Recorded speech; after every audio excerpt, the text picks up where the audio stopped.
The girl looks very much like a man and seems to have checked almost all the information. She went off to find out that the second son of the ducal family of Talem was at the party, enjoying the last bit of freedom before her inevitable marriage. Inappropriate aristocratic pastimes. Great article. The girl was distracted from thinking about where his wife was by strange sounds. It was a very familiar voice. It came from the next room. A man named Roland is having fun with some woman. The main character begins to worry a lot. Her hands start shaking, which makes the glasses unstable.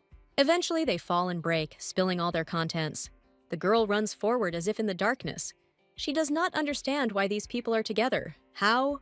The main character grows long hair and wears a beautiful dress decorated with diamonds. She is enveloped in magic, but the tears never leave her eyes.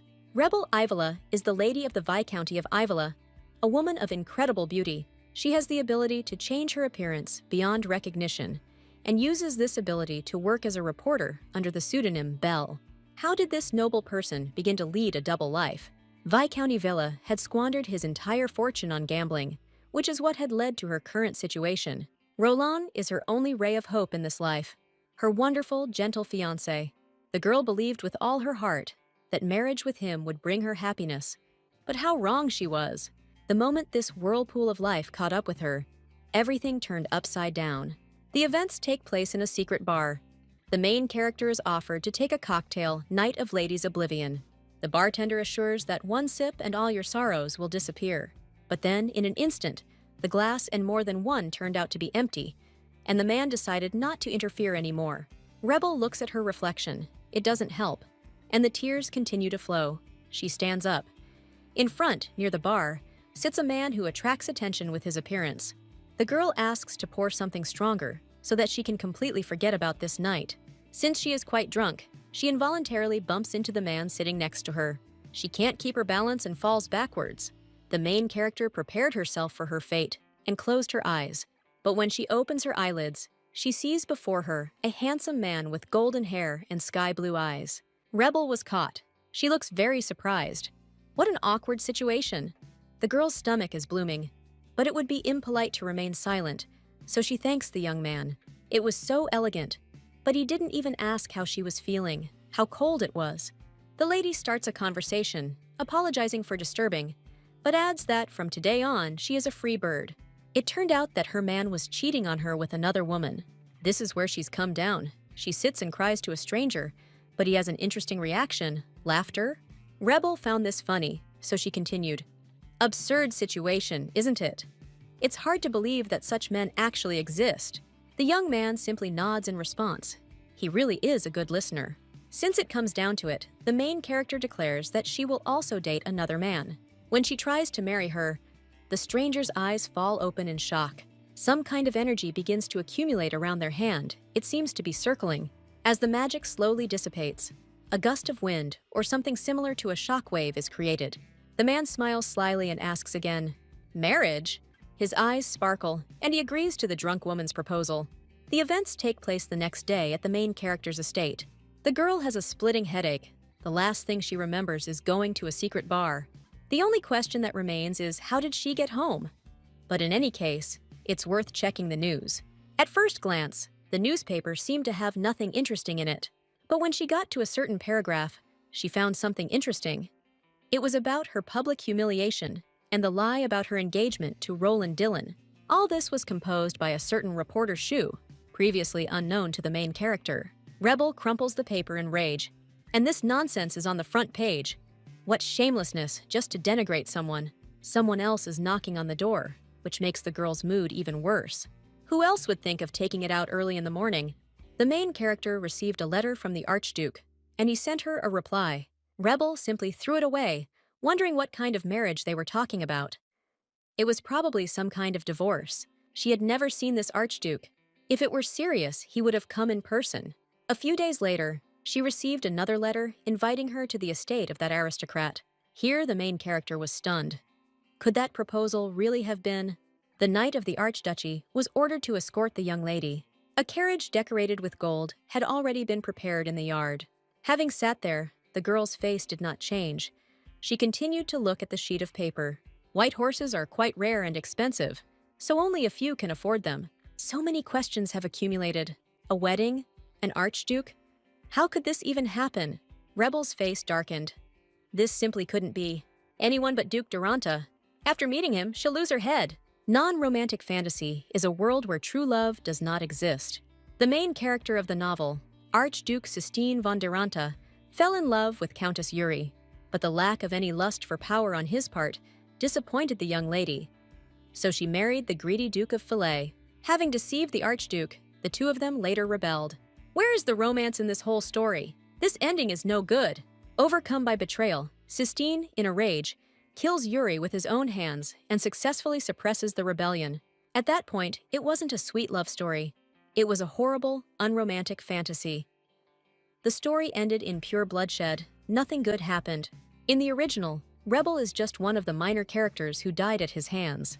She was killed for her part in the rebellion, but she got on the Duke's nerves in another way. As strange as it may be, she was caught spying on the Duke, and the Archduke, already embittered by the uprising, mercilessly killed the girl. That's why the main character made herself a survival guide, where the first point was to never get involved with this person under any circumstances. They arrived at their destination, a luxurious castle. Rebel steps out of the carriage with the thought that she is not going to die in vain. All the servants gathered around her and greeted her as the new Archduchess. The main character stands in a stupor. How did everything turn out like this? One of the maids kindly shows her the way to her chambers. Until his lordship's revenge arrives, the girl can stay here. The noble lady comes inside and is surprised. She looks around. Wow! A huge mansion and a bunch of well-trained servants. Luxurious furniture is placed everywhere, and chic paintings hang on the walls. She had indeed entered the lion's den, or rather, the Archduke's family. Rebel tries to calm down. Even in such a place, you can survive if you don't lose heart. There must have been some misunderstanding. We just need to talk and break off the engagement. Here comes His Serene Highness the Archduke, the very man from the tavern. The main character also bows according to etiquette and greets the man. The young man says that she doesn't have to bow. He carefully lifts the girl's head to see her face. Sistine says he is very happy to finally meet his fiancée. There are cookies and freshly brewed tea on the table. The first thing they do is introduce themselves to each other by calling each other by name. The main character looks at her mug in confusion. In the novel, he was described as having luxurious blonde hair, the very embodiment of the nobility of the imperial family. A calm and collected man with piercing blue eyes. Just one look at him would win anyone's heart. This is indeed a very accurate description. This man is terribly handsome. Nothing will happen if she just marries him, right? But the girl throws these thoughts aside and pulls herself together, putting the cup back in place. When she says that there must have been some kind of mistake, the man's face changes. The Archduke replies that he does not think so. She is definitely Lady Rebel. Then the main character thinks that it is worth saying directly and mentioning the article. The lady apologizes in advance for her rudeness, but he doesn't intend to continue the direct line. The young man agrees, but no one supported him from the very beginning. There are no obstacles to marriage. Is he really that serious about this engagement that he's willing to give up on his previous plans? There was nothing between them, was there? Sistine asks if she doesn't want to become an archduchess. The main character clenches her hands into fists and mumbles something under her breath. The man says that she proposed to him herself. All that was left was to sign an official marriage contract. That evening, the girl promised him that if they spent the night together, she will stay with him until the end of her life, no matter what, and will love him more than anyone else. The lady looks stunned. What is he even talking about? The young man claims that she stole him the first time. The main character asks again, but it seems that it really was her initiative. If she needs evidence, it is there, and it is not difficult to show. That night, besides her home, Rebel was only in that ill-fated bar. But no matter what happened that evening, the wedding was not going to happen. The girl covers her face with her hands. If she becomes an archduchess, her hobby will damage the family's reputation. With a serious face, the man asks, "Does this threaten the well-being of the empire?" If this is not the case, then there is nothing to worry about. You can do what your heart desires. Well, something that threatens the well-being of the empire cannot be called a hobby. But the problem is that she was the author of the article questioning the Archduke's masculinity. The girl wrote this article not out of a whim. There were reasons for it.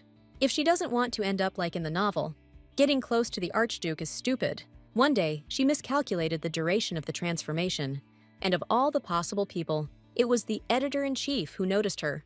He said he would keep her identity a secret if she showed how sincere she was. The main character at that moment was very worried. What does he want from her? The editor-in-chief said she had to publish a sensational article. In those days, Rebel was always on edge. If it had been up to her, she would have done it long ago. The only truly worthwhile material now is the Archduke. Many young ladies dreamed of marrying this man, striving for love and power. But there were many who thirsted for revenge, and there were so many absurd cases that they couldn't be counted. He then declared that he would never marry and would become the last Archduke in his family. If the man dies without marrying, the Dyrant family will cease to exist, and its territory will pass to the imperial family.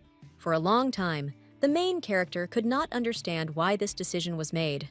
It was not profitable. There must be some reason. Then she started investigating the matter and digging deeper. The man stops the cart and apologizes for keeping you waiting. He put a lot of effort into collecting so much. There are rumors among the people about the magical properties of this miracle herb, raya grass. Due to its popularity, it is extremely difficult to find. Another man in a cloak hands over a bag of coins and says that the gentleman will also be grateful. At that moment, Rebel thought that she was on the territory of the Archduke, so this was Sistine Durant? He refuses to marry, but is looking for means to increase potency. This means that the Duke is simply unable to fulfill his marital duty to his wife, so he has no choice but to remain a bachelor forever. The editor is laughing heartily. This is going to be a great hit. He said he would take care of her secret and put the article on the front page. The news spread very quickly. Everyone and their dog was talking about this article. It became a sensation, and she, like reporter Belle, also became quite famous. The girl thought that if his lordship found out, she would be 1000% certain to avoid death. The events take place in our time. Sistine asks again about her hobby. Rebel understands that he is too experienced. She has no excuses left. Maybe she should pretend everything was okay and marry him? As an archduchess, she would live exactly the way she wanted. But what if this young man finds out the truth? His true nature will be revealed, and his face will become darker than a cloud. The girl will fall to her knees and beg for forgiveness, trying to justify herself. Then she will certainly be declared a criminal and punished for ridiculing the imperial family. The main character comes to her senses. No. Marriage with him is like a death sentence. She grabs her head and thinks over all the possible options. What should she do? The man stands up. It seems that the girl is uncomfortable talking about this, so he is not going to ask unnecessary questions. Sistine says that his bride is free to choose any occupation. Besides, she can do anything she wants. He gets down on one knee. Nothing will make him give up on the marriage. After all, he really needs her. What about that promise? The Archduke kisses the young lady's hand and asks her to stay with him. Well, all that remains is the official meeting of their families and the wedding ceremony. The main character turned completely red. She can no longer think normally, but she was distracted by an offer to visit Her Majesty the Dowager Empress. Rebel is even more shocked right now. It's already quite dark, and in addition, her dress is a little shabby. The man replies that it is not vintage, but just very worn-out clothes. He also adds that the main character looks great in anything. The young lady is speechless, and her face turns red as a tomato. The servants see the carriage off and wish the Archduke and Archduchess a safe journey. Rebel was speechless for a moment and simply followed the man. She was unable to call off the engagement, and meeting the Dowager Empress would only add fuel to the fire. It looks like the girl is really going a little crazy. When the city started talking about that article, something strange happened, and the editor-in-chief disappeared. Belle wondered when he would return from his indefinite leave, but they couldn't really explain anything to her. They just avoided the topic. The editor never returned, and judging by the man's reaction, someone had silenced him, and apparently it has something to do with the man sitting across from her. The characters arrived at their destination, in a state of incredible size. A noble woman is watching the carriage through the window. This is Her Majesty. She is informed that the Archduke has arrived and Lady Rebel with him. The woman approaches the table. Finally, she will meet this lady. There are reports on the investigation of Rebel Avella and reporter Belle. Inside the estate, everything sparkles. The walls are decorated with gold patterns, and the chandelier is covered in diamonds. Here, the girl starts biting her nails. Maybe she should run away before it's too late? The young man notices this and asks if everything is okay with his bride. The lady replies that everything is fine, and she is just a little nervous, since she has never met the Dowager Empress before. After Sistine said that she was a good-natured person and there was nothing to worry about, Rebel became even more tense. Just remember the train versus the carriage. The experiments like, how many people can fit in the carriage? This woman has a rather curious hobby of testing the limits of human capabilities. And if her hobbies became boring, she turned the lives of those involved into a real hell. And even the most sincere prayers and requests could not grant these people mercy. With the help of her powerful intelligence, she tracks down traitors. The Empress knows no mercy when it comes to punishments. They are terrifying in their ferocity and mercilessness. To top it all off, she ordered that the lands where they hatched their plots be turned into wastelands. But when the woman appeared before the main character, she truly was like an angel. She was very glad to see the young man again. So much time had passed. She is a loving mother to her 2 sons, but only to the 2 of them. Finally, the Empress notices the main character standing nearby. The girl greets him according to etiquette, saying that she is incredibly glad to meet him. The woman glances at the young lady's trembling hands. It seems Rebel is afraid that she will find out the whole truth about her identity. The Empress wants to tease a little and see the reaction of this noble person. The girl was never told to stop bowing. How much longer will she have to stand like that? Finally, the main character was allowed to raise her head, and it gave me goosebumps. The woman says that her head is so heavy. The neck will immediately feel lighter if the extra weight is removed. The young lady's face darkens. Is her head really going to be cut off now? Here the Archduke intervenes and stops his mother. He says his fiancée is a little nervous and might not get the joke. Since this is their first meeting, it is better to do without teasing. The woman is delighted. It looks like this child will be able to excite her son. The Dowager Empress laughs out loud. She has been well amused. She apologizes, saying she just wanted to lighten the mood. Did it really do the opposite? Words cannot describe how happy the woman is to greet the Archduchess. What a blessing that Sistine has come to his senses. Well, now welcome to the palace, one of the most luxurious buildings in the empire. The Dowager Empress asks to be left alone with the lady for just a minute. There is no cause for concern. They will only exchange a few words. The young man turns to his bride, trying to assess the situation. The main character's face is covered in sweat, and her gaze begs, "Don't leave her alone." He doesn't have time to do anything before Rebel is already captured. So she found herself in the lair of a fierce and merciless beast. The Deuce is very tense and carefully watches the woman's movements. The Empress steps forward and offers to talk over a cup of tea. And at the end of the sentence, he adds, "Reporter Bell." Here the main character understands that she is finished. She knows everything for sure. The woman asks how she realized that her identity had been revealed. Rebel barely answers, hesitantly, that the editor-in-chief is missing in action. So she thought. True, of course the Empress conducted an investigation after that article. That's why she was very surprised when she received a letter from Sistine where marriage with her was mentioned. He still doesn't know anything. But after he read the news, he was so angry that there were several chairs less in the estate. After this information, the main character became gloomier than a thundercloud. What will they do with her now? What will happen next? Will they execute her? Or will they do the same thing as with traitors?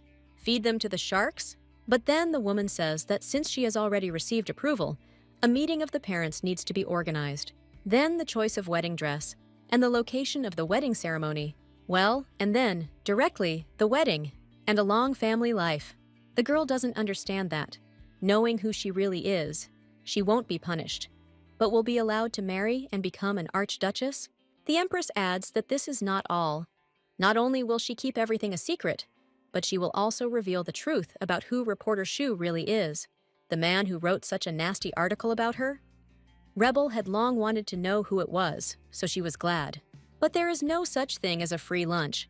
The woman has one small condition, nothing complicated, and if she agrees, she promises to protect her from Sistine, even if he finds out everything.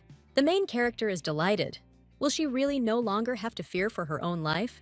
Here we will have to sit down, because there will be a long conversation about Sistina. There is a man with golden hair lying on the floor, and blood is pouring out of him. He reaches forward somewhere with a trembling hand and furious eyes. His brother stands in front of him, shaking from head to toe, shocked himself. We return to our time, someone calls the young man. It's the maid. She shows him into the guest room. But the Archduke refuses and says that he will wait here. He had no intention of getting married at first. As long as his body was filled with magic, there was a high risk that something bad would happen and his loved ones would suffer. Even if the circumstances were not taken into account, his brother still had his eyes on him even after taking the throne. That's why Sistine took a vow of celibacy. He didn't think he'd ever go back on his word. But then, out of the blue, that woman appeared and proposed marriage. And the unusual feeling that arose after the meeting only intensified as soon as their hands touched. The magic that was seething inside him and driving those around him crazy suddenly subsided for the first time. Rebel possesses a strange power and energy that calms Mana. The day he agreed, the main character was very happy. Then she took the young man by the hand and began to lead him along. The girl was a little out of her mind, but so cheerful and happy. Rebel opens the door with a bang and walks inside the room. She throws Sistine on the bed and realizes that he is not going to introduce himself first. In this case, the girl decides to take off her mask first and introduce herself. At that time, the man did not yet understand what he had gotten himself into and how it would turn out. He tried to leave because the young lady was very drunk. But the main character didn't let them do this because they decided to get married. She certainly won't let you pretend this never happened. Then everything started spinning. The Archduke followed Rebel Avella's lead. Before he took action, the young man asked her if she really wanted this. When the main character agreed, the first passionate kiss took place between them. Then she began to take off her dress, the straps slipping off her collarbones.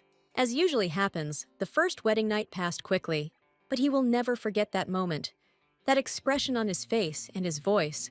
But what shocked me most was the name of another man spoken from her lips. In her dream, the girl cried and said that she would never forgive the bastard Roland. Then the man decided that this would be an exclusively political marriage, with benefits for both. Back to the conversation. Rebel is surprised. Does the Archduke not show his feelings? The Empress confirms that he shows no joy or sorrow. He never talks about what he wants, and simply does not express any desires, even to his family. Did Sistine seem cold towards the girl? Here the main character thinks a little about this question, after which he replies that he, of course, is not very emotional, and is unlikely to be able to express his feelings at all.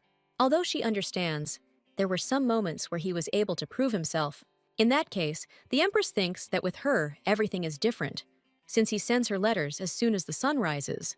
Be that as it may, the mother approved of their marriage as soon as she received the letter. She was so overwhelmed with joy that she wanted to share it with someone. For many years, Sistine expressed absolutely no desires, and then changes happened, and very serious ones.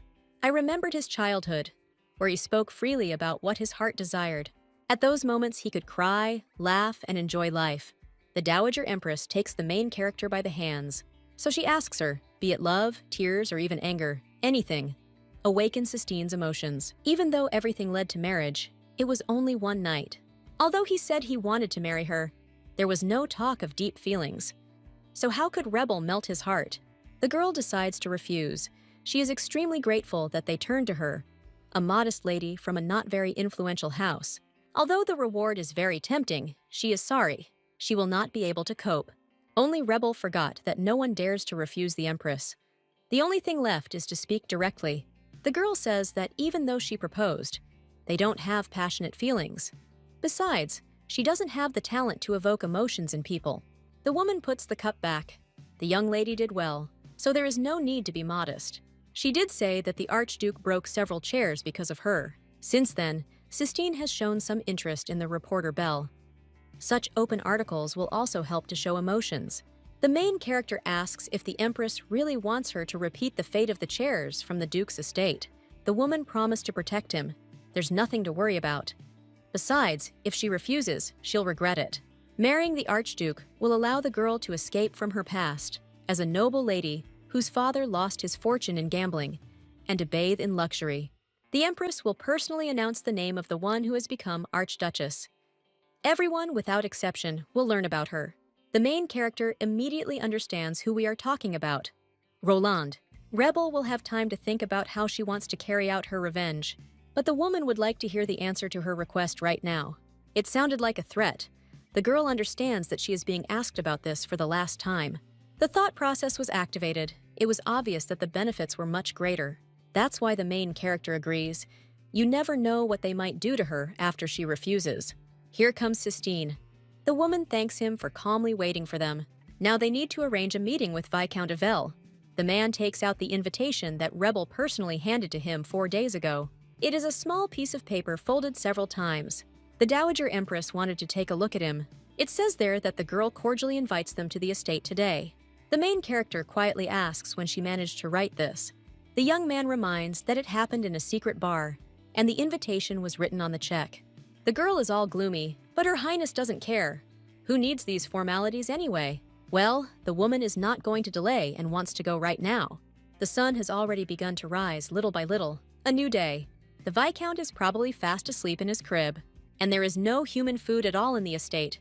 Only cobwebs on the empty windows. From Sistine's behavior, one can understand that in this family, they clearly don't stand on ceremony with decisions. Rebel asks to reschedule for another day. They are not ready to receive guests, especially the imperial family. The Empress says that everything is fine. She is aware of the situation her family is in. This meeting will not be just a greeting, but rather a warning. The girl will soon become part of the imperial family. The Archduchess cannot live in such conditions. The best time to properly scold her father is to catch him off guard. These words make sense, because upon learning about the visit, he will definitely try to hide the whole truth. The Dowager Empress tightly squeezes the main character's hand. She happily pulls her along. We must prepare for departure. And again, the young man was left alone, waiting. They stop in front of a luxurious door decorated with gold. She needs to prove to the Viscount that she is no longer the same rebel she used to be. This is a dressing room. A woman is allowed to choose any dress that she likes. We move to the Viscount's unremarkable estate. An angry and sleepy father bursts into his daughter's room and screams that he is dying of hunger. But it's completely empty. Only the wind from the crack walks around the room. He is furious. His daughter still hasn't returned home. And what about the pride of an aristocrat? But then he remembers that the Archduke's carriage arrived for her yesterday. At that moment, he was watching from the window and was very shocked. Before that, he kept wondering what she did at night. Who would have thought that Rebel enjoyed secret dates with the Archduke? The Viscount thinks that if he is tied to the imperial family, he will bathe in luxury for the rest of his life. Is it time to reap the fruits of his efforts? But then his face suddenly changes and becomes frightened.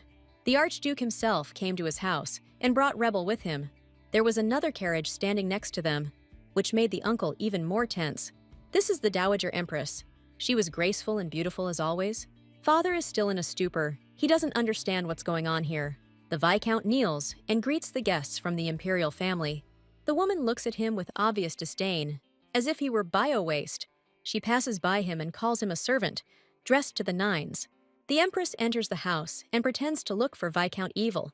Rebel chuckles at this point. It is truly cruel. He immediately jumps up to clarify the misunderstanding. Sitting down at the table, everyone looks a little surprised, and the main character is completely gloomy. On the table lies a pasta dish with something resembling meatballs. The Viscount says that today there is less attention paid to food than usual. The woman puts down her fork. Another reason why they simply must have the wedding as soon as possible. Stars appear in the man's eyes. He only thinks about profit. The father gives his consent to the engagement of his daughter and the Archduke. There is no problem with that. He's just worried that Rebel might not be worthy of such a man. The Empress got angry. That was the last straw. He shouldn't worry about Rebel. The Viscount doesn't understand what we're talking about. Is there something else troubling Her Highness? That's exactly it. It's Viscount Ivel's behavior that worries her. The man became gloomy and began to tremble. What had he done wrong? The Empress raises her voice. Perhaps because he has some bad hobbies? Of course, by hobby she means gambling. This is where our main character comes into play. She turns around abruptly. With all her anger, the girl begs him to quit gambling. He not only squandered his daughter's savings, but also the money that was allocated for food. And now that Rebel is part of the imperial family, they can't stay away. If he, the Viscount, does not express a desire to change, they will force him, only by force. The man swears out of fear that he will never go anywhere near a casino again. The main character is delighted by the majesty of the Dowager Empress. Her father never listened to her, no matter how much she begged. The last money for food. The poor girl could not do anything or resist in any way. But then everything was decided in the blink of an eye. Being an Archduchess isn't so bad, isn't it? Since the conversation was over, it was time for Sistine to return to the order. The Viscount saw the young people off with his head down to the floor. In the original novel, The Archduke was indeed the commander-in-chief of the Order of Knights. Sistine works without rest or food, either meetings with aristocrats or endless chores. The real Tin life of the Korean people. Rebel was very surprised when he said that he had eaten at the Viscount's house. That dish consisted of dry pasta, slightly rotten onions, and expired basil sauce. What should the main character say to the man who ate all this? Although she wasn't the one making the pasta, the feeling of shame still didn't go away. So the girl suggested packing lunch to go. The main character's charms didn't work, and the man simply refused. But then the Empress intervenes and insists that they share the meal anyway. Girls try their best to melt the heart of a young man, but Rebel was rejected once again. Sistine was forced to refuse. He had just had breakfast. But in a little while, they could have lunch at the Order. If the girl wants to meet, he will send a carriage for her at lunchtime. The carriage left, and the main character was dumbfounded and blushed with embarrassment. The woman even praised her. Little by little, she is able to fulfill the plan. It's time for the Empress to go too. She would have stayed longer, but she has things to do. The Viscount promised to give up gambling. Without their help, Rebel would not have coped. But the woman reminds that from now on, she is the Archdukes of this empire. It is worth remembering that the absence of Sistina, or her next to her, will not change this factor. You have to get used to power. No one will dare to look down on the main character anymore. The Empress turns around and thinks that the right time for the wedding is in a month. Preparations will begin immediately, and they will announce the wedding today. This will be much more fun and interesting. Reporter Belle must definitely cope. There is just one problem. News of her engagement to the Archduke has not yet been made public, and the woman wants the article published today. And if the girl does this, she will give herself away. The Empress is very interested in what she will do in such a situation, but if she doesn't want to do this, then we can entrust it to reporter Shu. The main character is in shock. What is the Dowager Empress talking about? The information about Shu is in Rebel's room, and a decision should only be made after she has studied it. The woman leaves and wishes the kids luck on their lunch date. The main character was left alone with a very difficult task. Now the girl felt like she was being threatened. She shouldn't ignore the Empress's words. In any case, first we need to find out who this reporter Shu is. But then her father stands in her way and wants to talk. When asked if this is related to forbidden games, the man nods in response. After this, the main character passes by. She has nothing to say. Angry father turns around and calls his daughter a brat. When the main character asks him to repeat it, he just bends over like a wimp. Rebel climbs the stairs and watches his father's reaction. She is happy. Finally, her life can really change for the better. It's really time to get used to power. No one will dare to offend her anymore. The main character opens the door to her room with a smile. She takes out a piece of paper from the envelope. Well, it's time to find out the true identity of reporter Shu. Reading the contents in the girl's eyes, a terrible rage appeared. She put the sheet on the table, thinking that this was some kind of madness. These people never cease to amaze her and haunt her all the time. After looking at all the hotel documents, the main character is even more shocked. It turns out she has two pseudonyms. The minor rumors are published by a certain reporter Melly, and the sensational stories belong to Shu. Articles so disgusting that they even needed a pseudonym. Such people tarnish the reputation of others. Although Rebel didn't want to read further, she saw another nasty article about herself. The main character's piercing scream echoed throughout the house. If Lady Venica wants to compete with her, the girl accepts the challenge. Rebel takes his weapon in his hands and begins to work. The main character wrote a wonderful response to the articles of reporter Shu. Her statement about the wedding is in. That should be enough for an exclusive scoop. But the interview itself doesn't mean much. You need to add the words of someone more authoritative. Rebel has a great idea. She's looking for someone. A man appears in front of her out of nowhere. The main character is delighted. It was really unexpected. The Empress said that as an Archduchess, she needed protection, and they picked out one of the best for her, a knight bodyguard known as Shadow. Rebel says he wants to go somewhere and asks for an escort. The man agrees, but there is no need to address him so respectfully. A simple knight is not worthy of so many formalities, but the girl is not used to being familiar. Although not very willingly, the main character has to make concessions. The carriage stopped near some large building. As the Archduchess had ordered, they arrived at the protocol department. All the protocols of the Empire are here. The girl did not think that she would come here for such a stupid reason. She has a lunch appointment, so she needs to finish everything quickly. But her thoughts are interrupted by a person. The man starts screaming. Even the nobility is forbidden to come here without permission. Who is she? At first, he did not believe that Rebel was the new Archduchess.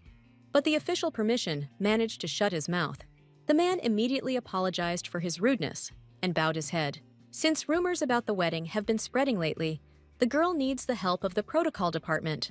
The man says he will do anything for Her Highness the Archduchess. First, Rebel asks to take his photo and send it to reporters. This is how the main character managed to do everything before the deadline.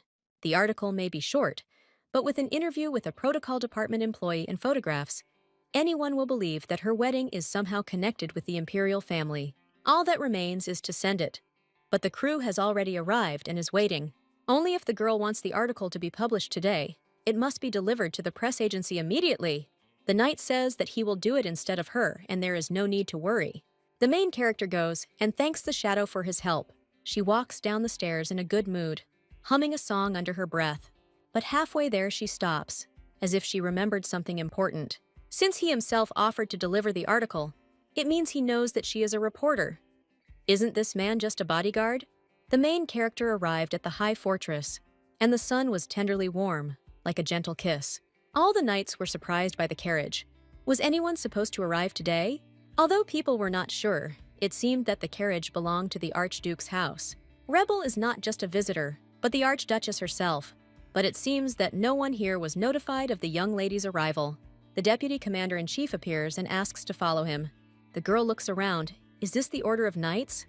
A real fortress. She thought that since Sistine had invited her here, everything should be luxurious, like in the residence. At the beginning, the main character thought, how delicious will it be? But when I heard that it was a canteen, I was very surprised and disappointed. And the knights, in turn, were very welcoming, cultured, and joyful. The Archduke also warns that they too should get in line. The lady has a very bad feeling. And will the food even be tasty? The main character has already lost all hope for a tasty dinner. But how surprised she was when she heard that today's menu included crab soup with chicken broth, Eastern dish, fried noodles with king prawns, and Western dish, lobster with spices. Rebel was delighted. Everything looked incredibly attractive and delicious. Sistine thanks the lady for coming here today. Did she enjoy the food? The girl admits that she has never eaten such delicious food in her life and asks to take some more with her. The happy protagonist continues her meal. The man exhales. It's good that she liked everything, but for some reason, his face becomes suddenly gloomy. He was getting ready to talk. Sistine wanted to discuss their future life together. Rebel stops, she almost chokes. She doesn't understand what has changed. Why such a sharp turn of events? The Archduke says that since their union is somewhat different from other noble couples, he cannot promise a honeymoon period. The girl imagines something like cute dates, catching up and having lunch together. The main character asks not to worry about this. Everything is fine. The man raises his head a little hesitantly and asks, is it true? Rebel replies that of course. The Archduke has a lot of work, and they can't stick to each other just because they are newlyweds. In addition, it would be problematic if they spent a lot of time together. It was unlikely that she would be able to work as a reporter. That's why the girl likes this outcome of events much more. The young man was even upset by such enthusiasm. It seems they don't even want to see him. Rebel tries to justify himself somehow. Even being a couple, they both need personal space. Sistine agrees that even after getting married, they should not limit each other's lives. He also adds that their nighttime events are an exception. The main character was so shocked by what she heard that she even choked. The girl lowers her voice and asks if he is really going to. The Archduke knows her story, and she probably wants revenge on Roland. He's right, but in a conversation about their life together, phrases like, should slip in. Let's live happily ever after. Let's not cower in the face of difficulties and overcome them together. And he suggests taking advantage of their marriage to take revenge. Rebel refuses such an offer. She does not want to use the wedding for the sake of a bloody mess. Roland is now in the past. Revenge on such a vile man should not be more important than their future happiness. The man thought that she proposed only for this reason. Although this was the original plan, now everything is changed. Now it is more important for her to live a happy and luxurious life with the Archduke. This is most often what is expected from married life. That's why the main character wants him not to forget just one thing. Don't associate the words use and wedding. Rebel thinks that these are too cold words. Does His Highness agree? Then something clicks in the young man's head, and an ominous flash of lightning appears. He places his hand on his heart and asks for one favor. The young man carefully takes the main character's hand. He wants the lady to call him simply by his first name, Sistine. It is already evening. The events are taking place in the estate of Viscount Yahello. The girl is all red. She is thinking about what that sudden request was for. And that smile. Could the Archduke really show emotion? Come to think of it, the Empress said that before, when he was still a child, he laughed and cried a lot. It's not that he can't express emotions, but rather that he simply suppresses them. What is the reason for this? The knight returned with a special edition of the evening newspaper.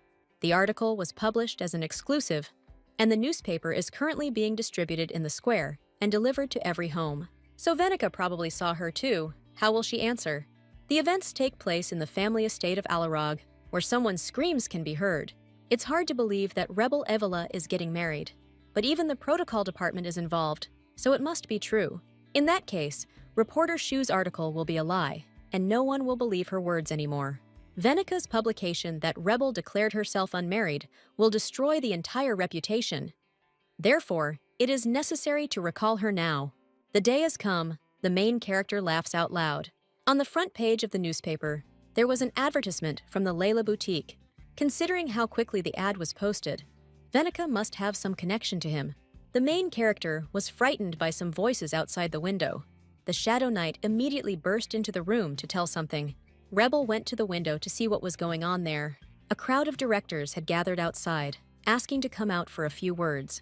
Just one word from the lady, and the knight can send them all away. The girl doesn't even understand why she's so tense. It's time to go have breakfast. If you don't pay attention to these people, then everything will somehow resolve itself. If she had not been the heroine of that article, she would have been standing there among them. As she walks down the stairs, she wishes good luck and patience to her colleagues. But suddenly, as if out of nowhere, Rebel caught a delightful, enchanting aroma. Following him, they found his source. There was a cook in the kitchen. At the beginning, the main character couldn't understand who this was, but it looks like it's that man from the order. Thanks to him, today's menu included light beef stew, salad, and cornbread. The knight explains that His Highness sent him here this morning, and also passed on a letter that could resolve all issues. It says that at the lady's request, the Archduke has sent a cook from the order. From now on, he will serve as her personal chef. Sistine hopes the food will be delicious. Was it possible that when she asked to take some with her, she was misunderstood a little? The dishes here are not funny. It looks like she will have to get used to this too. Well, it's time to sit down and eat, bon appetit, as they say. When the man is asked to join, he refuses, saying that he has already had breakfast. But the main character never saw him leave his post. When asked when, the knight looks away and replies that just recently, Rebel brings the juicy piece of meat closer and asks again, "Is it true?" But the sounds from his stomach give him away. They echo throughout the room. With a flushed face, the young man was forced to join in. Working on an empty stomach is bad for you. But did she even ask his name? All she knows about him is that he is close to the Empress. If so, then she has nothing to lose, so she asks the man what his name is. The knight introduces himself as number 109 of the special squad. At first, the main character didn't understand anything and continued to look questioningly. A number instead of a name? Who would even think of such a thing? Although if you remember the original story, such people really do exist. The novel mentioned the Empress's secret intelligence service, the Shadows. The widow's power and awareness comes from them. The Empress's confidants, who are assigned numbers instead of names. From childhood, they are trained to become invisible protection. Their main duties include espionage, surveillance, and execution. The work of these people is not as noble as that of knights, but they devote themselves entirely to it.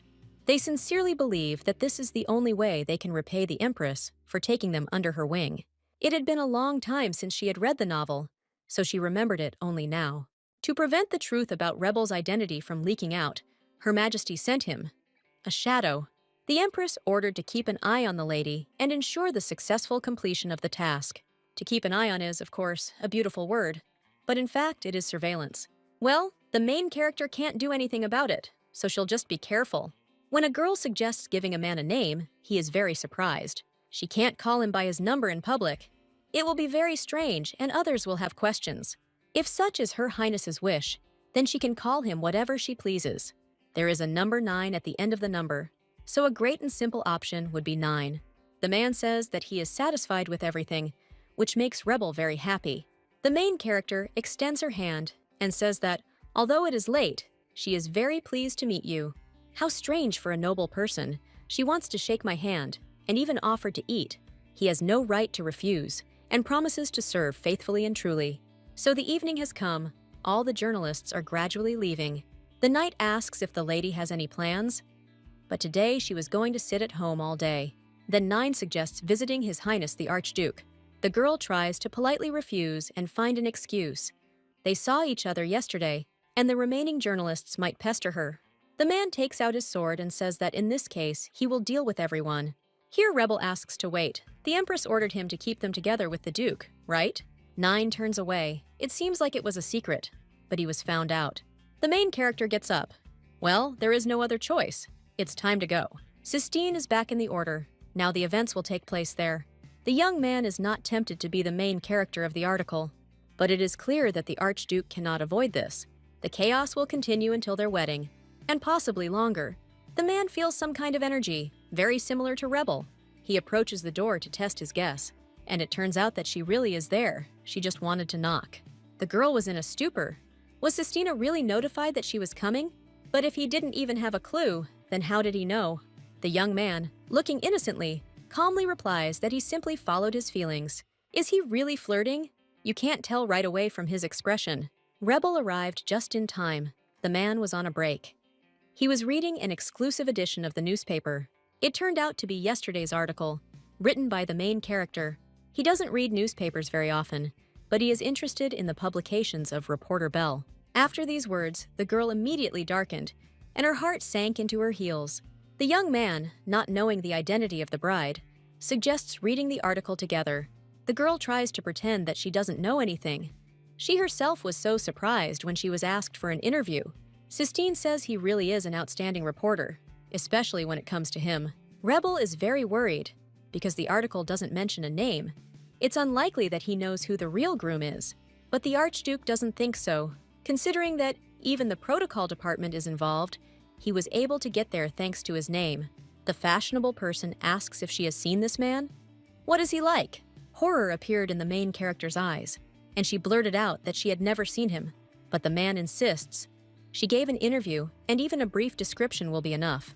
But Rebel can't say anything because she herself is a reporter for Bell. The girl is trying to collect her thoughts. She just needs to confuse his mind and change the subject.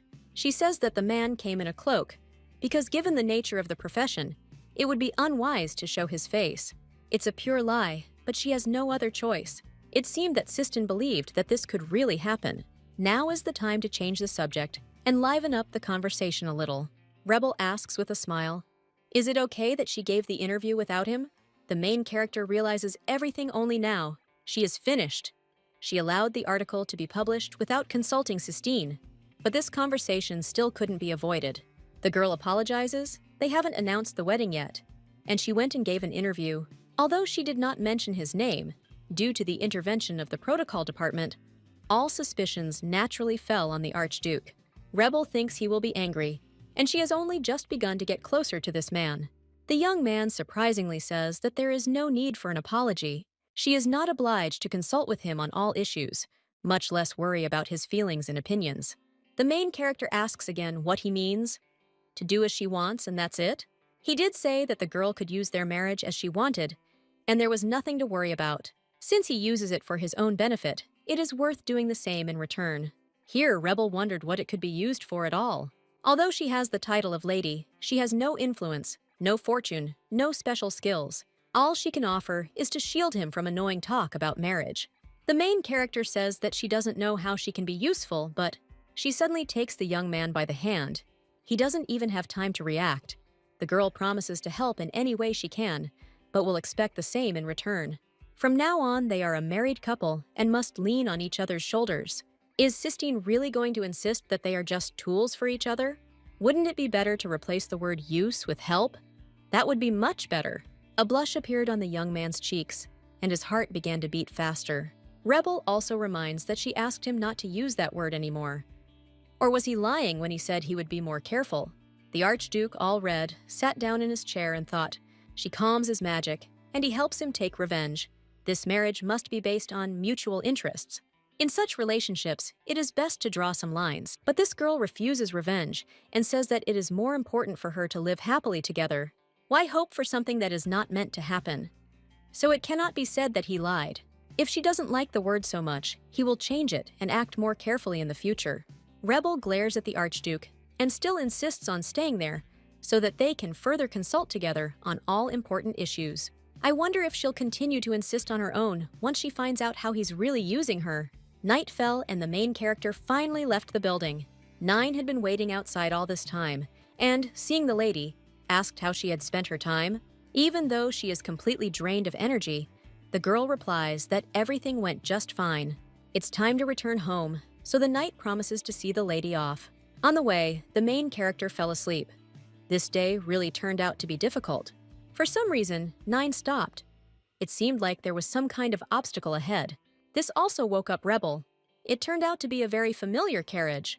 The carriage was quite elite and well lit. The door opens and out comes a bastard named Roland. Since it was the Viscount, it really would have been worth giving way.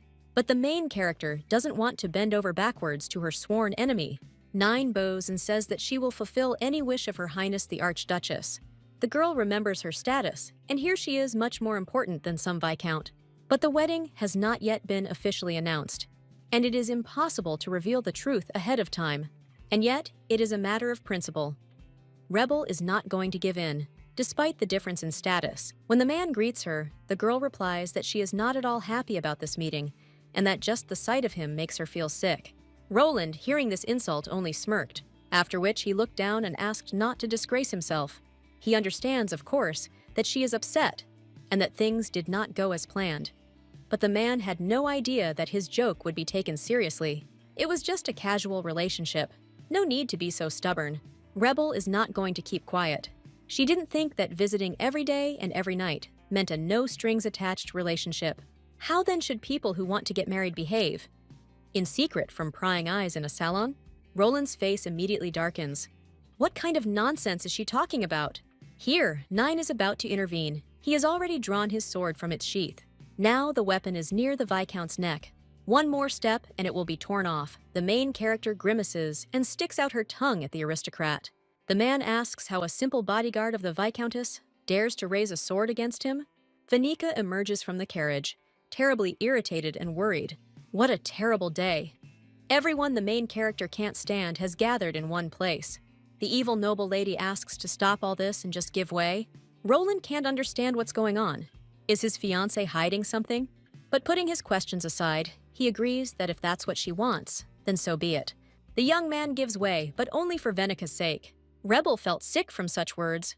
What a nasty couple. Before leaving, the man asks about one thing. Her wedding. The girl didn't take the other man's joke seriously, did she? He's worried that another victim of misunderstanding might appear. Venika was going to stop the stupid language of her future groom, but she didn't have time. Rebel answers with confidence that there is no reason to worry.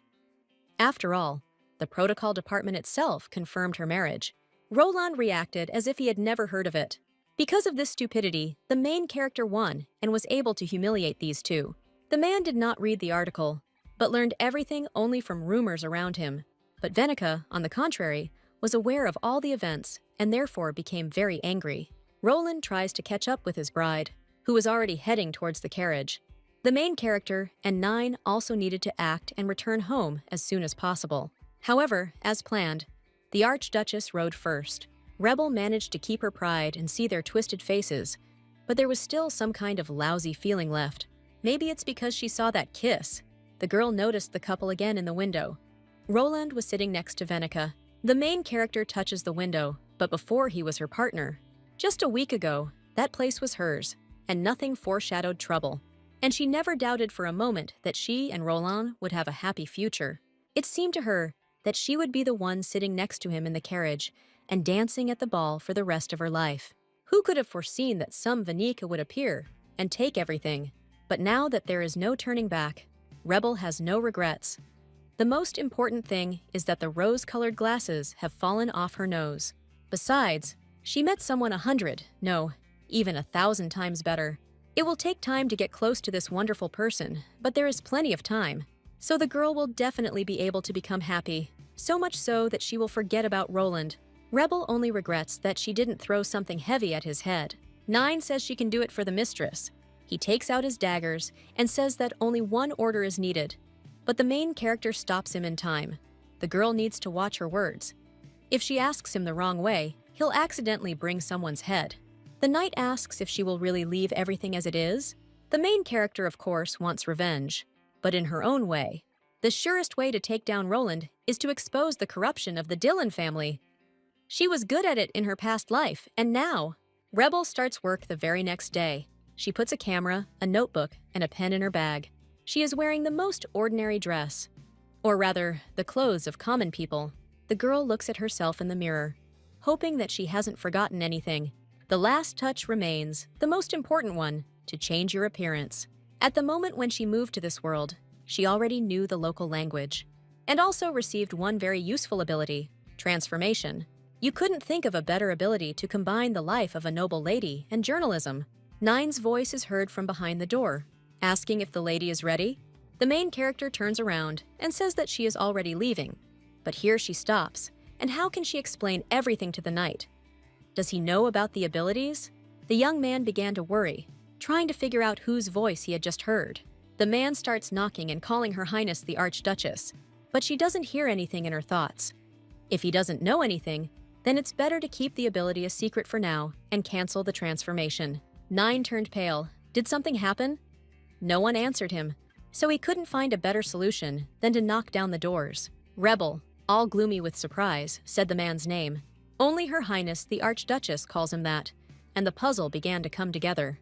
So the young man asked with slight surprise if she had reincarnated. Although he was aware of it, he had never seen anything like it before. The man fixed the doors and asked her what her plans were for today. First, the girl plans to visit the Dillons' property to investigate the workers. She often visited their territory when she met Roland. These were not ordinary workers. That's just what they were called. They also often interacted with Roland himself. Most of their conversations were about money and how much each person earned. These people often harassed and pressured the traders. When the girl asked who they were, Roland simply avoided answering. And this means that they are not workers in the true sense of the word. At that time, Rebel did not notice anything particularly suspicious because she was blinded by love. Huge amounts of money that appeared out of nowhere. Workers who look more like ordinary bandits. And Roland, who is somehow connected to this whole thing. Isn't that suspicious? The man agrees with the girl's words that corruption reeks from a mile away. He is also very surprised when he hears that Rebel is going to infiltrate their ranks. Who else could you trust with the investigation if not yourself? The young man looks a little depressed. The Archduchess is about to... But since this is the desire of the lady, they, the shadows, will be more vigilant. The main character asks again, "What? Shadows? Are there really several of them?" 9 waves his hand, signaling to his colleagues. Out of nowhere, 5 more men appear and greet Her Highness the Archduchess. Rebel is confused. Who are all these people? Have they really been here since the day of the Empress's visit? If you think about it, would the Empress really have assigned only one shadow to her? But despite this, there is a whole crowd here. 9 would be more than enough. The man replies that in the vast Dillon estates, he alone cannot cope in case of an emergency. Besides, he will have to drive the carriage. Her Highness the Empress has ordered that the lady's complete safety be ensured. Well, she's an Archduchess. If something happens to her, these people will be in trouble. 9 also adds that there is no need to worry about camouflage. They are not as good at it as the main character, but they still know how to do something. Rebel was delighted. They did it so quickly and efficiently. And the man also hands over some kind of bag from the Empress for the successful completion of the task. The main character unties the bow with interest. What's there? There are a lot of gold coins there, and they are all just for working expenses. And the woman also said that she was looking forward to her next article. The girl feels a little pressure, but since she has so much money, the plan can be adjusted. Before leaving, she told everyone about the improved Plan B. Events take place at the market in the Dillons' estate. The main character stands in the middle of a crowd with a cart full of apples. Rebel smiles slyly in anticipation. In a nutshell, she was going to become a trader. This statement surprised the young people very much. The main character is very good at playing the roles of other people. At first, the Shadow Knights were against this idea, because according to the lady, the workers pester the merchants. The girl agrees that it may be dangerous, but that is exactly why she has to do it. If Rebel is disguised as an ordinary trader, the workers themselves will come and fall into the trap. You won't even have to ask everyone around, and it will be much easier to conduct interviews. Although the plan was indeed good, 9 was very worried. Well, first they need to get a fruit cart and a trading permit. 2 men volunteered to bring the cart to the Dylan's property. 9 took on the trade permit, although not very willingly, and the main character herself will take care of the fruits, and they should meet at the appointed place. After some time, everything was completely ready to complete the task. Rebel thanks everyone, but they only reply that they followed orders. 9 asks what they should do while the lady is putting her plan into action. She asks to just stay nearby. If workers show up, she will give a signal. The main character shouts, "Fresh apples! Buy them, fresh apples!" The first buyer was a grandmother. Since the price was not expensive, she took 3 pieces.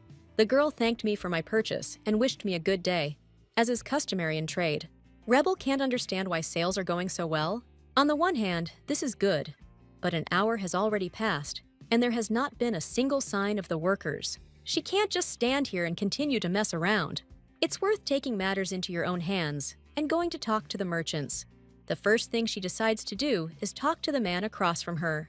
It's quite hot today, and she and I are here for the first time, so we wanted to meet someone. He, seeing the bunnies, reacted somehow strangely and not very hospitably. Afterwards, she approached some more people, but the reaction was the same. Rebel didn't expect this and didn't understand why they were behaving like this. Were they avoiding the stranger? If she wants to know something, then she needs to start a normal conversation. And so her prayers were heard. Hope lit up the main character's eyes. Finally, some progress. When asked if this is her first time here, Rebel replies that yes, she wanted to try her luck at a large market. The lady tries to warn that of all places, this is the worst. The girl asks again, "Why? Can't outsiders sell here?" The woman replies that before permission was indeed sufficient, but now, a voice was heard from behind, and the lady immediately covered her mouth with her hand. The atmosphere in the market has changed and become more gloomy. Everyone around fell silent and tensed up so as not to get caught in the crossfire. The proverb immediately comes to mind. Remember the sun, here is a ray. People say that in order to continue trading, you need to get permission from the person who controls the market. The events take place in the order, where the Archduke is most often located.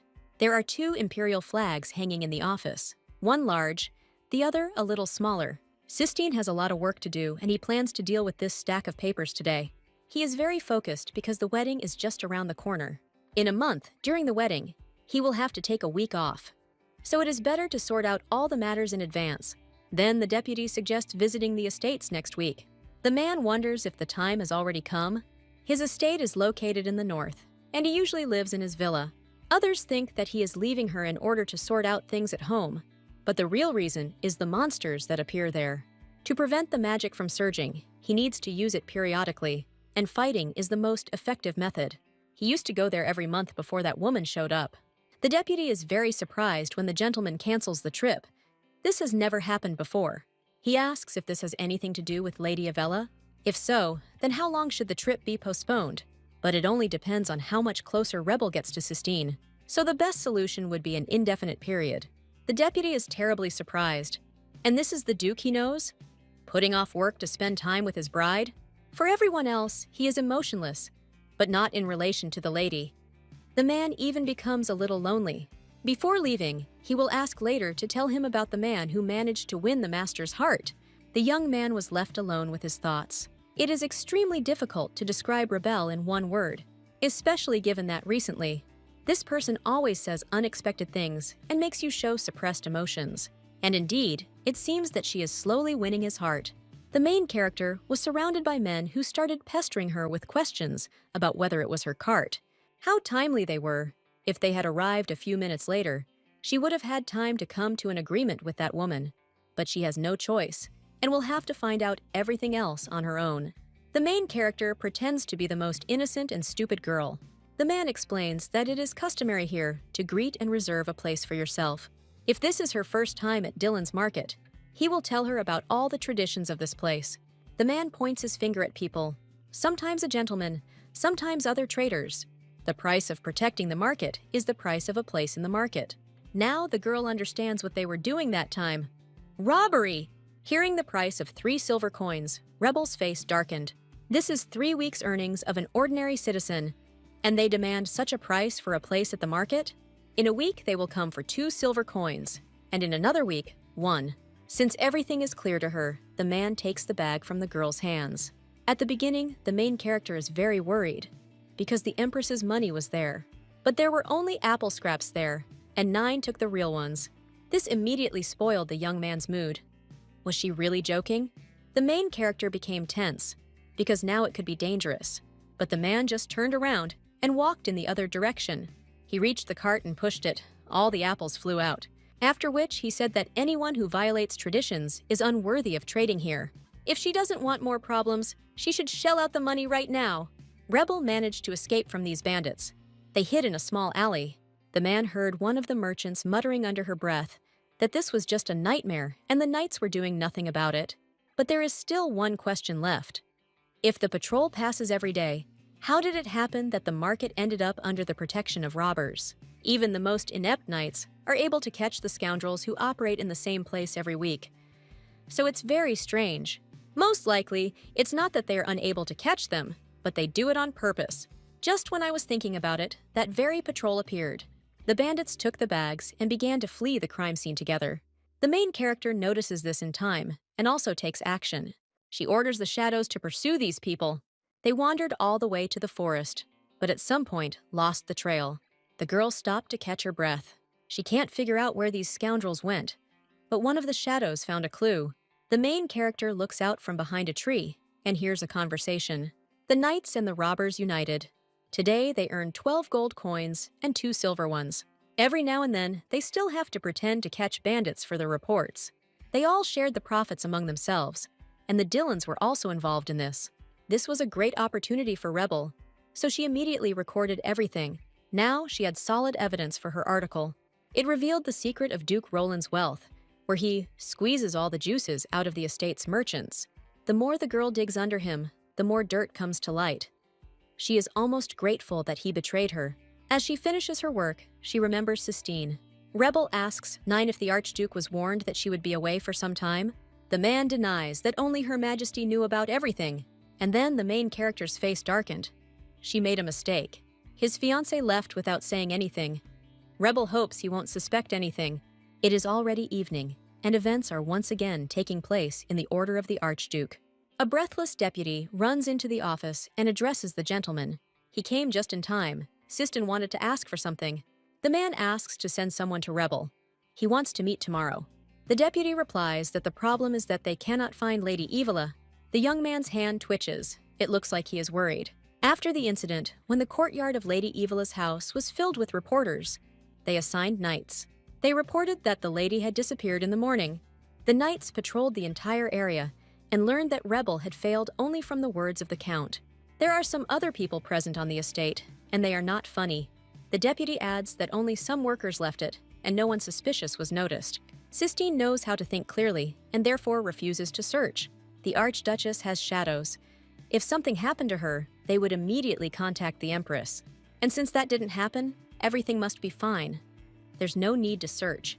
But the man still asks to leave a message, so that they can meet after her return.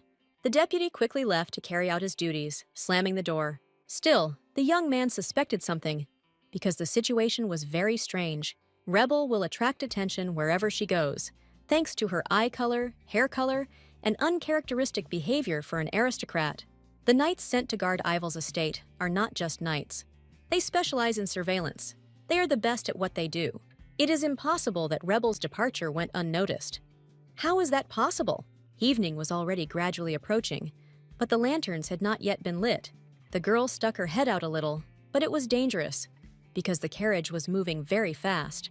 The tired main character asks why they have been taking so long and are not home yet. She seems to be very nervous, so much so that she has dark circles under her eyes. Rebel is afraid that Sistine will not find her at home. What excuse can she come up with? 9 suggests simply saying she went out for a long walk. And there I met an old friend, so I started talking. The simpler the explanation, the better. But the girl was disappointed with this proposal. It was no good. Although he is right in some ways, if she starts telling everything in detail, she will only arouse suspicion. The main character still hopes that Sistine doesn't know anything yet. But I learned from the maid that his lordship had already sent someone. He also conveyed that he would like to meet after the lady returned. The girl had tears in her eyes. Why today? Rebel asks to say that he feels unwell and will come tomorrow after lunch. The maid refuses this request and says that this will not do. Besides the man sent by his lordship, Her Majesty the Dowager Empress also sent a messenger. She wishes to dine together, and therefore Lady Rebel is invited to the palace tomorrow. A new day has arrived, and events are taking place in the Imperial Palace. The main character's carriage just arrived there. She came out and was all shining. The dress was simply luxurious. As Nine was telling him how to get to his destination, someone approached. It was His Serene Highness the Archduke. He had not seen Rebel for a long time. The man says that he will take the young lady to the place himself. The conversation turned to yesterday, and the girl decided to say that she had just gone out for a walk and met an acquaintance. The main character somehow manages to change the subject and ask how he spent his day yesterday. Nearby, the conversations of aristocrats could be heard. They did not know that the Archduke would arrive today. Rebel was very surprised when she heard them talking about Sistina. Everyone noticed that he had recently begun to visit the palace more often. But don't pretend that nothing happened. When that knight appeared, everyone was scared. The girl screams very loudly to scare those people and attract attention to herself. And she does it well. But the man has questions. As an excuse, she decided to say that she just had an ant sitting on her dress. But there really was someone there. The girl literally screamed and rushed towards the young man. You had to be so scared of an ordinary and harmless praying mantis. She didn't even notice how she found herself in the arms of the Archduke. When Rebel realized everything, her face immediately turned red. She apologized and asked to be let go, because she considered herself heavy. The man was a little embarrassed and said he would tell the lady. What if the beetle followed them? The characters reached a beautiful garden, the meeting place. The Empress was delighted. What a sight! Had they really walked like that all the way from home? The woman thanks them for visiting her. The food is just ready. There is a wide variety of dishes here, as the cooks did not know what the young lady might like. The Empress hopes that the food will be to your taste, and that you should not be shy, but just eat. When asked how things are, Rebel replies that everything is fine. Nine should have told him what happened yesterday anyway. Yesterday was a terrible day. And then there was that incident in the evening. The woman also asks if everything is okay with her son. Sistine's face immediately darkens. He answers dryly, and there are no problems foreseen in the future. Rebel can't understand what's going on with his expression. This is just a normal conversation, right? But after this, the man adds that if Mother is worried, he can send a report every week, as before. The main character cannot understand what is being discussed at all. Sistine wouldn't joke like that, so he described every action he took in the report. In any case, something needs to be done about this atmosphere and silence. Will anyone say anything, or will she have to speak first? The Dowager Empress takes the initiative and laughs. Then she says that there is no need for that. Hearing that he is okay is more than enough for her. Now everything is different, not like before. The man becomes calmer again and agrees with his mother. The woman pricks a tomato and addresses the main character. She asks if she has thought about what to do next. The Dowager Empress had revenge on Roland Dillon in mind. Again, they started talking about place and profit, which Rebel didn't really like. So she replies that she would like to sort things out herself. This statement greatly surprises the characters. The girl really appreciates their care, but she does not want to involve strangers in her personal affairs. If this is her wish, they will not interfere. But how does she think she will pull this all off? Rebel jumps up and says that yesterday she had a simply brilliant idea. But she was stupid again and forgot about Sistine, who was sitting next to her. The young man began to stare at her and interrogate her. The girl can't think of anything better to say than that she forgot and will try to remember. The main character cannot tell, because her fiancé does not know about the second life. Then the Archduke comes up with his own option, to challenge Roland to a duel. His fiancé's honor is involved in this matter, so he, as a husband, has sufficient grounds for this. The Empress supports and says that this is a great idea.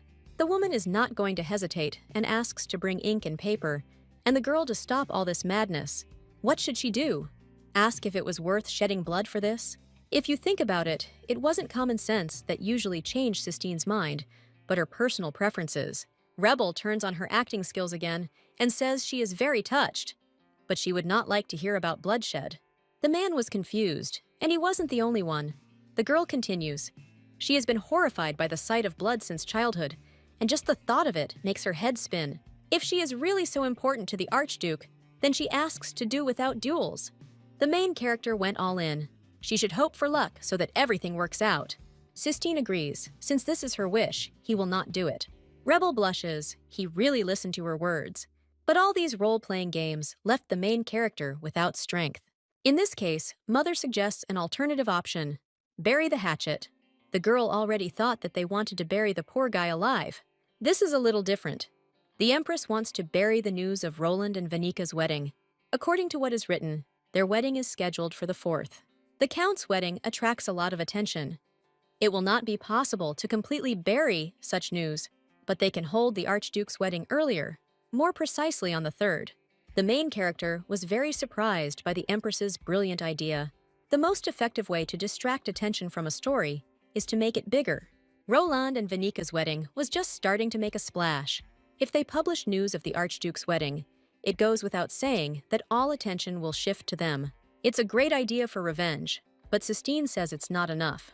The main character is surprised by such a statement. Why is he doing this? The man adds that they need to find a wedding location far away from the Dillon estate, somewhere that would take more than a day to get to. The guests will have to choose which wedding to attend. No one would be foolish enough to choose a count over an archduke. There won't be a single guest, a forgotten wedding. This will hit their reputation and connections very hard. They must suffer as much as Rebel suffered. No, even more. Sistine thinks they deserve it, doesn't she? The girl was not given the opportunity to say anything. Preparations will begin right now. Rebel's mood worsened. She somehow became gloomy. The young man asked if there was something she was not happy with. But the girl simply did not want to use the wedding for revenge. He had wanted to say this for a long time. But now revenge concerns not only her. She will soon officially become an archduchess. Her revenge is now his revenge too. If, by hastening the wedding, they take revenge on him, and this eases Rebel's pain, he will be happy. That's why he wants to do everything for his future bride. So the word use is not needed here. Sistine just wants to help. The girl was embarrassed. These words, he really remembered such a trifle. The Dowager Empress sighs and asks what they will do in the end. The main character smiles and replies that if Sistina is happy with everything, then that's what they'll do. Well, now that they have decided on a date, the article can be officially published. The Empress has probably already contacted the publishing house, so they just need to be prepared for the interview. The man wants to choose the reporter himself. He has someone in mind, someone who is well-versed in publishing news about the Dyrant family. Reporter Bell is already an expert in this matter, so why not? It would also be great if they were there together. Rebel tries to convince Sistine whether Bell will show up at all. After all, he wrote a not very pleasant article about the Archduke in the past. The young man is sure that he has already written an article about him, so would he really be afraid of a simple interview? The man conducted a detailed investigation and found out that reporter Bell does not like to go out in public and sometimes sends subordinates. If he scares him, he can send someone instead. Sistina will arrange that too. The girl herself spread these rumors about her subordinates in order to hide her ability to transform. Bell profited from these articles about him, and no one wants to feel the wrath of Sistine von Durant. It's all very complicated. Because of him, bad rumors have spread, but he can also fix everything and refute them. Then Rebel suggests that she take the interview herself. If the Archduke is not around, then he will have no reason to hide. The lady promises that everything will go smoothly. You just need to rely on her. Night has come. The main character is getting ready for bed. When Sistine mentions reporter Bell, it's as if her life is shortening a little. As long as she works as a reporter, situations like this will continue to happen. The Empress insists that she continue publishing articles, so she can't just stop. But Rebel doesn't want the man to know about everything, even though the Empress promised to protect her. If he finds out, it's hard to even imagine his reaction. The main character thought for a second what her actions could lead to. But still, I simply decided that the Archduke should not know about this. It is necessary to conduct the interview properly to avoid unnecessary suspicions. The lady wished the shadows good night, and they responded in chorus. The events take place early in the morning, in the estate of Roland Dillon. The servants are discussing the latest newspaper, or rather, their master's ex-fiancée. It looks like the young man hasn't seen this article yet. He sits on his couch and thinks about how many invitations to make. 500? 700? After all, the Yahello family had quite a few connections. This is the main reason why he marries this woman. Someone is knocking on the door, which does not please the pompous Roland. Unless it's about money or something important, he's not going to deal with it now. But when he heard the name Rebel, he became very angry and still decided to read the article. He thought his ex had done something wrong again, but that wasn't the case. Seeing the contents, the young man's face immediately changed. He couldn't believe such news. Rebel was marrying Archduke Durant? The wedding is scheduled for the 3rd and will take place on the island of Siasta. Only now did Roland realize that this was the day before his wedding. No one would come to see them. Now the man understood why she didn't give way. Was she really trying to take revenge on him? He is not going to sit idle, so he asks to prepare the carriage right now. The girl assumes that Roland is now beside himself with rage. It's a pity that she won't see it with her own eyes. The article is published, which means neither he nor Yahello can just sit around doing nothing. They need to be prepared for this.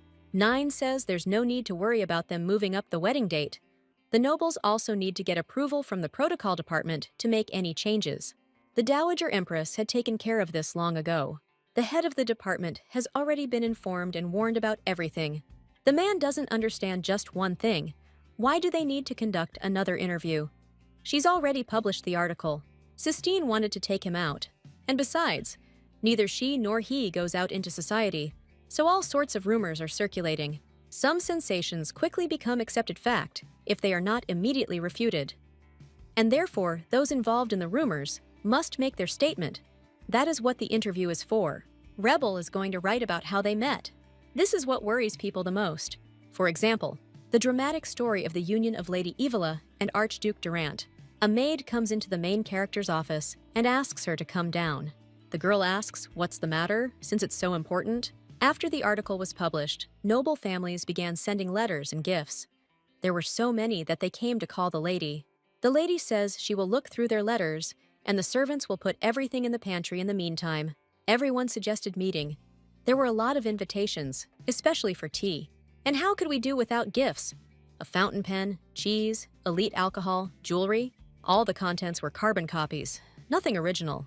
Most letters are invitations to events. Rebel, of course, understands that they want to establish relations with the Archduke's family, but she doesn't want to go anywhere at all. One small mistake, and rumors will start spreading not only about her, but also about Sistina. But ignoring the invitations is not an option either. Those that are important are frightening because of the possible attention, and those that are too insignificant for the debut of the Archduchess. In any case, it is not necessary to decide this right now. It can be left for later. The main thing is not to forget to discuss this with Sistine or the Empress. The girl was surprised when she saw another carriage, and on it was the coat of arms of the imperial family. A man came out from there, a messenger from the Emperor. This was a direct letter to Lady Evala from His Majesty the Emperor. The contents of the letter turned out to be ridiculously simple. The Emperor summoned her to the palace for a personal meeting the following morning. When she married the 3rd most important person in the empire, the Archduke, the girl expected everything, but not this. A bloody emperor who kills anyone who dares to pose a threat to him. Rebel thought that she would be called to such meetings together with Sistine. The thought occurred to her that it was the initiative of the Dowager Empress, but it did not seem so. The main character was all tense. It was even difficult to imagine what awaited her inside. But she could no longer refuse to enter, come what may. The girl hopes that nothing serious will happen there. The main character, as required by etiquette, greets His Majesty the Emperor. The man casually asks if she is Rebel Evala, or would it be more correct to say Lady Rebel von der Rada, future Archduchess? The girl replies that the wedding has not yet taken place, which means that this title does not yet belong to her. However, His Majesty can call her as he wishes. A grin appears on Emperor Karas's face. Then how about Reporter Bell? Very interesting name. The main character was stunned and still cannot understand what happened. At first, the girl tries to act stupid, as if she had never heard of such a thing. But the Emperor immediately asks to stop this performance. He has already conducted an investigation. Rebel Evala is the only daughter of Count Evala. She has no other parents. After the Countess's death from a chronic illness, the father turned to gambling, abandoning both his estates and his own family. Compared to the family of Count Yahello, who are active in politics, finance, and social circles. Nothing similar has been noticed about the Yahello family. Current assets: a mansion mortgaged to a gambling house, a paltry sum. Other than the fact that she is a reporter, nothing else remarkable. That's why Karis called her. He needs to know how she managed to marry Sistine. He believes that a detailed explanation would be very appropriate here. Does he really want to say that the marriage is not real? Does Sistina suspect her too? Thinks there is some personal interest behind this wedding? But how can I prove to him that this is not so? Just be honest? But how can she tell such a thing to His Majesty? That night, the main character wants to try to beat around the bush and confuse people's minds. She and Sistine marry for the same reason as everyone else. They met by chance, and their feelings for each other grew over time. Apparently, it won't be possible to pull the wool over the Emperor's eyes. He only became more irritated. Coincidence? Feelings? Love? Sistine? Rebel lost. It seems he knows this man well. If the Archduke had been capable of feelings, Karis would not have summoned her. Considering her pathetic excuses, his suspicions are not unfounded. These two have set their sights on his rightful place, the throne and crown. Rebel is shocked. This is treason. She would never even dare to think about it. The man gets up and goes down to get closer to the main character. Even if so, can she guarantee that Sistine thinks the same? The girl wrote an article about the Archduke's inability to fulfill his marital duty, and that's her mistake. Sistine chose this path to prove that he doesn't need power. Refusal of marriage means refusal of an heir and continuation of the family line. Despite his doubts, this sudden announcement of the wedding made him doubt these intentions. Moreover, Rebel's activities lately are no less suspicious. She often sees the Dowager Empress, even more often than Sistine himself, and is guarded by shadows. The lady who is favored by the most powerful man in the empire marries the man first in line to the throne, so it is clear that his suspicions are not unfounded. What should Rebel do now? If she did not dispel his suspicions, not only she, but perhaps the Empress herself, would be in danger. Facts are needed, so the main character has no choice but to tell the truth. The girl completely understands His Majesty. She was too embarrassed to talk about it, but she will have to. As he probably already knows, she was dumped by her own fiancé. That night, she got completely drunk in a secret bar. It so happened that Sistine was sitting next to her, and they started talking. And as a result, everything came to one thing. They spent the night together. In general, this was one of the reasons why she is getting married now. When the man digested all the information and put it all together, he grinned. It doesn't look like the main character is lying, especially in this situation. The heartless Sistine went to a bar and spent the night with a girl? There remains one more question. What about his mother's protection? She's never sent her shadows to protect anyone before. The girl didn't know if she could say this, but she had no other choice. Although the story is long, the Empress asked her for one favor. The events take place in the Yahello estate. The Count has finally returned home. The children meet their father and ask how everything went. There shouldn't be any problems with the documents, should there? When the Count says that the wedding date cannot be changed, the characters are surprised. All the department employees refused him. The imperial family ordered them not to change anything. Father looks very gloomy. They wouldn't do this without a reason. These children, they didn't do anything to upset the imperial family, did they? But since Rebel came along, everything has changed. If so, then for the sake of the future of the Yahello family, this wedding should be cancelled. Roland tries to convince his father-in-law. They have no problems with the imperial family. Probably, she mixed something up. It's worth trying again. The Count says he was made to understand clearly that this was impossible. Does he really think they'll listen to some brat? The man can't understand what's going on. And this after everything he had to go through for this marriage? Venica is biting her nails. She needs to say something too. We need to act. Roland claims that he will sort everything out. The main thing is to just focus on preparing for the wedding. The father-in-law sighs deeply. He understands everything and somehow agrees. A man goes to the protocol department. He must meet with the Duke of Phthia. Could this really be Rebel's doing? Did she conspire with the imperial family to undermine his position? But he's not going to sit back and do nothing. If his wedding doesn't go according to plan, then neither will hers. The events take place again in the imperial palace. In a nutshell, Mother asked Rebel to write articles that provoked Sistine, and the shadows are next to her to make sure that the task is completed. The main character confirms that the Emperor understood everything correctly. The girl told everything. The main thing was that the Empress would pardon her. Karis smirks again and says what a ridiculous situation this is. There is nothing more to tell him. Mother is quite capable of such things. Rebel nevertheless believed that this marriage was not for the purpose of rebellion against His Highness. However, this does not mean that he will trust them. It is worth behaving properly. It was a warning. This time he would let it go. But he would watch. Why does he suspect everyone? There is no one who is less power-hungry than Sistine, but it's still very strange. Could it be that something happened between them? The brothers? That wasn't mentioned in the original story? The girl plucks up her courage and asks why he doubts the Archduke. The man nervously taps his finger on his throne. How can she be sure without looking into his heart? The main character just realized that she had said something unnecessary. But still, shouldn't Sistine's actions have convinced him?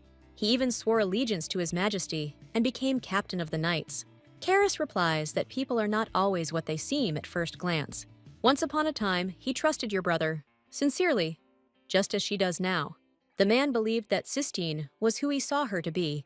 Without hidden intentions, he gritted his teeth until one unpleasant incident. In any case, if Rebel wants a peaceful life next to her husband, then she needs to play her role properly. Even if he has no thirst for power, who knows? Maybe those around him will force him to change his views. Karis orders the girls to watch out for those who might fill his head with nonsense and make sure he doesn't entertain any undue hopes. Then the Emperor will approve of their marriage. They say stress makes you lose weight, and apparently that's true. The Imperial family will finish her off someday. 9 hands the main character some paper and asks her to cheer up. This is a rough draft of tomorrow's morning paper, and it looks like it's coming out pretty well. The interview will be on the front page. The editor said that such romance is rare in their time. If the girl had written down everything she had told the Emperor, Sistine would have been at least embarrassed. A story written like a novel, not a regular article. A lie with a grain of truth. The main character asks the knight to convey that she is pleased with the rough draft. 9 also mentions that the Empress Dowager was delivering a message. She said to free up Rebel's schedule because wedding preparations would begin very soon. It was not the bride who was busy, but the mother. All the instructions came from her. All the main character had to do was choose between the options provided. At some point, she even wondered if she herself had become too brazen. The girl wanted to help with something, since she was the one getting married. But the Empress did not allow it. The woman said that Rebel only needs to answer questions and ask if necessary. This is her patronage. And also, if there is time, he and Sistine need to get out and spend time together. However, due to the upcoming wedding, the Archduke was also very busy. After looking at his schedule, the main character's eyes popped out of her head. The wedding was moved up to an earlier date, so there was a lot of urgent matters to attend to. Therefore, the girl decided to come next time so as not to distract with her visit. And just as she was about to leave, someone's voice stopped her. It was Sistine, he asked.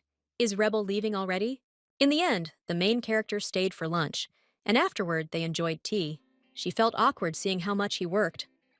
She was about to leave, but the man said his top priority was spending time with his bride. He also asked not to worry and to come at any time. These words made Rebel visit him several more times. So 2 weeks passed. Literally in a week their wedding should take place. But at such a crucial moment, she was told that her house was about to collapse. In general, it all started like this. Under the sensitive guidance of the Empress, preparations for the wedding went off without a hitch. She trusted Rebel with only one choice: the wedding dress. She had to try on absolutely all the dresses and choose the best one.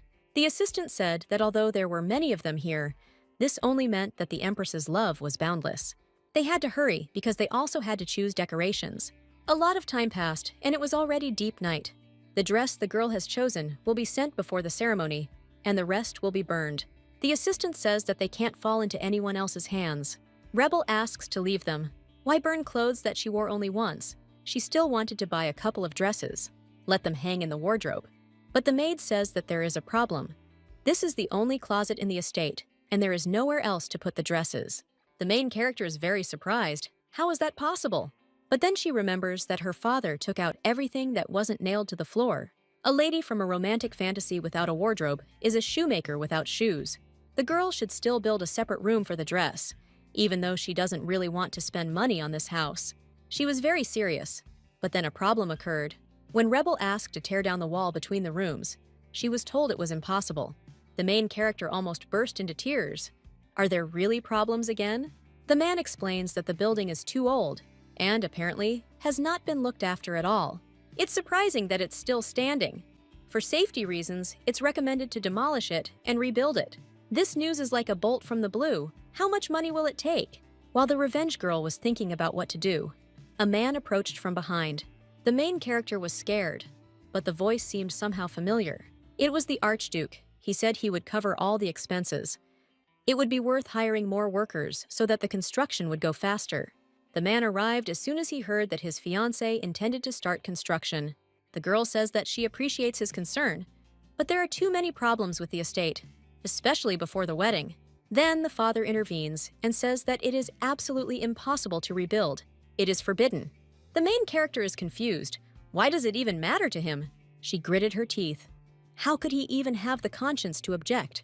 Sistine asks, what is the reason? It is dangerous to be in the estate. Viscount Evola replies that this house is filled with memories of her suddenly deceased wife and parents. But the Emperor told Rebel a completely absurd fact. Her father's current assets, a mansion mortgaged to a gambling house, are a paltry sum. The investigation showed that Count Evola had even lost his property rights. As a result, the house became the property of another person. And since the estate does not belong to him, rebuilding it is simply pointless. The main character refuses her fiancé's proposal, which makes her father very happy, explaining this by the fact that there was less than a week left before the wedding, and after that, she would move in with the Archduke. Viscount Evola comes up from behind and whispers, "What about him?" Rebel ignores him and asks Sistine to step aside so they can talk in private. The man suggests finding another place to live for a while. The girl says that everything was fine until yesterday, so she will wait another week. But the Archduke cannot allow his bride to remain in such a dangerous house. Her safety is his highest priority. Then, out of the blue, another character appears. The Empress came to look at the chosen dress, and then a more serious question arose. The woman looks at Nine and says that she is already aware of all the events. If they both don't mind, why doesn't Rebel move to the Archduke's estate a little earlier? This way, there is no need to look for a place, and she will be safe. Sistine agrees. It's a great idea. If the girl is okay with it, of course. But she's not yet mentally ready, especially to share a bed with him. But the man says in time that there are many free rooms in the estate. This surprises the main character.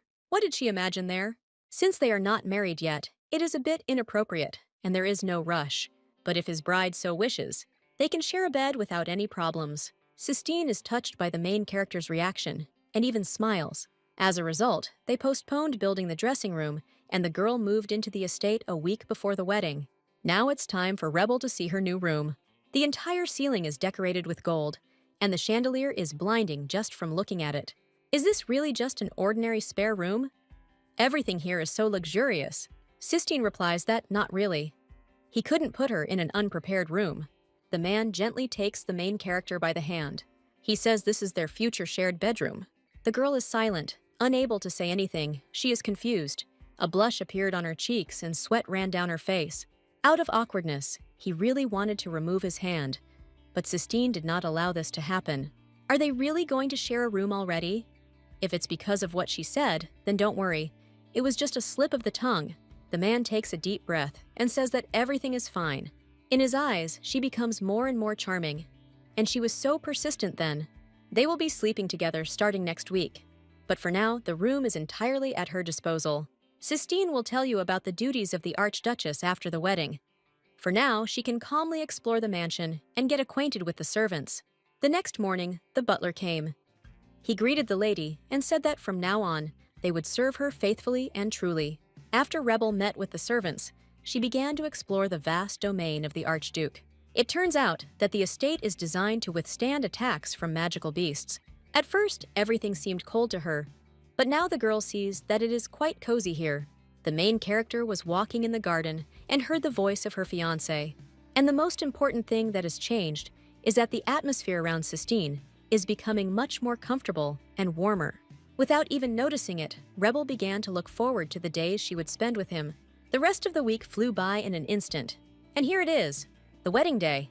The main character is standing in a white dress, trimmed with gold threads, and the man is in an elegant suit. Holding hands, they headed towards the center of events, where the formal ceremony awaited them. Everything was sparkling and decorated with beautiful flowers. The guests were discussing the newlyweds. It seems that the article about love at first sight wasn't a lie. Everyone was tormented by some doubts, but it was clear that the man was completely smitten. The way he carefully puts the ring on says a lot. The Empress was afraid that the nobility would make a fuss about Rebel's origins, but apparently there was nothing to worry about. The day ended well. The characters also tried their best. The girl asks where they are going now. Sistine replies that they will return to the villa. His domain is not suitable for a wedding night, although the situation with magical beasts is much better than before, but from time to time, they creep up to the estate and scratch at the windows. It was already dark, and they finally reached their destination. It was very quiet inside, and the man stepped over the threshold first. Rebel may not know it yet, but today, it's just them in the mansion, alone. The events take place the day before. The butler says that immediately after the wedding, all the servants will have a 3-day vacation. As a rule, some remain, but the Archduke insisted that he could manage on his own. Finally, Helia wished everyone to enjoy their vacation. There were only 2 of them left. They were now husband and wife, and this could not be avoided. Sistine is probably nervous too, so the girl wants to somehow ease the atmosphere. The main character became nervous and loudly shouted that she was ready. This is their first wedding night, so she will fulfill her marital duty. The man looks sad and replies that the girl doesn't owe him anything. This marriage is built on mutual benefit after all. He won't demand a typical life from her, so there's nothing to worry about. Rebel doesn't understand this. Again, he draws some kind of line. The main character stands right in front of the young man. He may not demand it, but she will. The girl dreamed about it all her life and came here for this very reason. No matter what the reason, marriage is marriage. From now on, they are a couple. Even if the relationship between them is very ordinary, they can have lunch together and share their experiences. And share a bed from time to time. Can they afford a simple life too? Rebel went on a tirade here because she didn't like Sistine's relationship. But what to do next? The man puts his arm around the bride and whispers in her ear, "Does she really want this?" Just like last time, the main character agrees. A passionate kiss filled with love ensues. Events unfold the next day, Roland's wedding. They decided to split the wedding into 2 days, so that if the ceremony lasted until tomorrow, the guests would have time to arrive. Father-in-law says it's smart to use the impossibility of changing the wedding date as an excuse. He did everything he could. The man asks if the bride is happy with everything. There is no better option anyway. But Vanika replies that there is, even if they don't get married at all. But her father has already given his consent. Who would have thought that she would lose all desire? Roland is not going to give up so easily. All his suffering was just for the sake of benefit. The man is about to go out to check out the hall. Everything should look just great there. But then he stopped in surprise and noticed that unexpected guests had arrived. These are Knight's investigators. But what are they doing here? The young man tries to hide everything from Venica and asks her to stay behind the door. The girl introduces herself as the deputy commander of the Knights, Investigator Ciel. This morning, they received reports with photographic evidence. The man was horrified. He immediately recognized his colleagues. They all gave their testimony, and Count Roland Dillon was arrested for illegal tax collection. The events take place 2 days ago at the Archduke's estate. Rebel has a message for Nine and hands him an envelope. The main character hasn't written anything for a long time. This is a new article. She reveals the whole truth about Roland Dillon's illegal tax collection. The girl orders to take her to the inspection, right on the day of Roland's wedding. Some of the reports came from anonymous sources, so printing was not an option. This was another sensation. Reporters literally surrounded Viscount Roland. The man understands that if Vanika's father finds out about this, he will immediately cancel the engagement. Before leaving, he managed to tell his bride that this was just some kind of misunderstanding, but the girl was not going to tolerate this any longer. She did not want to marry him anymore. Venica thought that Roland would sit still, so she did not refuse the wedding. But illegal tax collection is too much. There must be some kind of limit. If she had married him, he would have destroyed the whole family. It was all over between Vanika and Roland, and the headlines of the articles became harsher and harsher. Such a major event would never happen without some noise. Everyone is trying to attract readers. Rebel thought that the newspapers would not be published until the evening, but to give credit to the journalists, they are not wasting time. Sistine notes that she knows a surprising amount about journalism. If she had told him that she herself was a reporter, he would not have even doubted it. The main character again managed to dodge the topic and invite the groom to dinner. Who knew they would wake up so late? The girl had just opened her eyes, and the sun was already setting outside the window. The man replies that there is nothing to be done about it, since they also went to bed late. Rebel remembers the events of last night and blushes. That long night, which began with a kiss, dragged on and on until dawn. That's why these two fell asleep only towards the morning. We woke up at sunset, enjoying the warm rays of the sun softly shining through the curtains. The lad has no shortage of stamina. Apparently the night's training paid off. But while the girl was falling asleep, various thoughts were spinning in her head.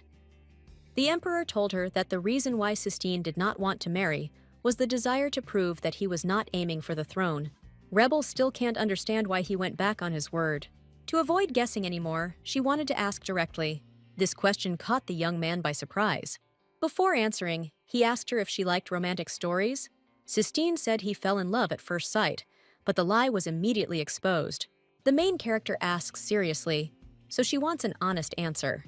But the man had already told and promised that he would not use the word use. Rebel asks again, does that mean he got married to take advantage of her? But the girl still doesn't understand how, in what way, she can be useful. The Archduke cannot give a precise answer.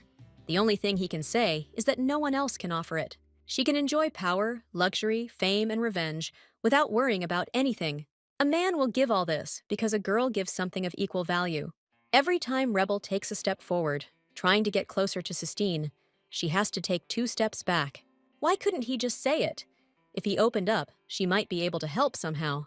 Although it is not the main character who should say this, she has no less secrets. The events take place 3 days later. All the servants return to the estate. Rebel also has the responsibilities of an archduchess. Until now, the Duke had been running the estate's affairs on his own. Now, that responsibility will fall to her, including organizing events and handling some external matters. However, the Archduke said that if the girl found it too difficult, she could stop doing it. The main character has a lot of enthusiasm. She has been waiting for this for a long time. The butler takes out a pile of invitations. First, it's worth sorting them out. It is necessary to look at them all and give an answer to those that the lady intends to visit. The girl is shaking from the amount of the first work. There are too many of them there. The butler explains that there are all the invitations that were sent after the wedding, as well as those that were brought from the estate. Rebel remembers, these are the very ones she put off for later. It's not hard to write a few words in a reply letter. The problem is different. In high society, they like to make up God knows what. You need to answer thoughtfully to avoid this.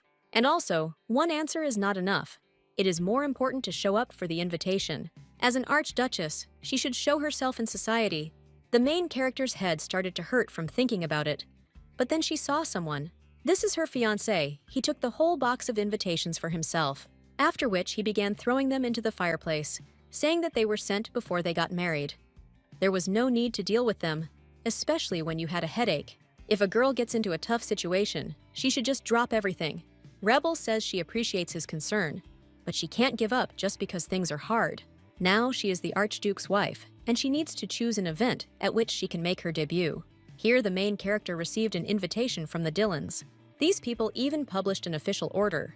They're probably just trying to convince others that their family is still afloat before it's too late.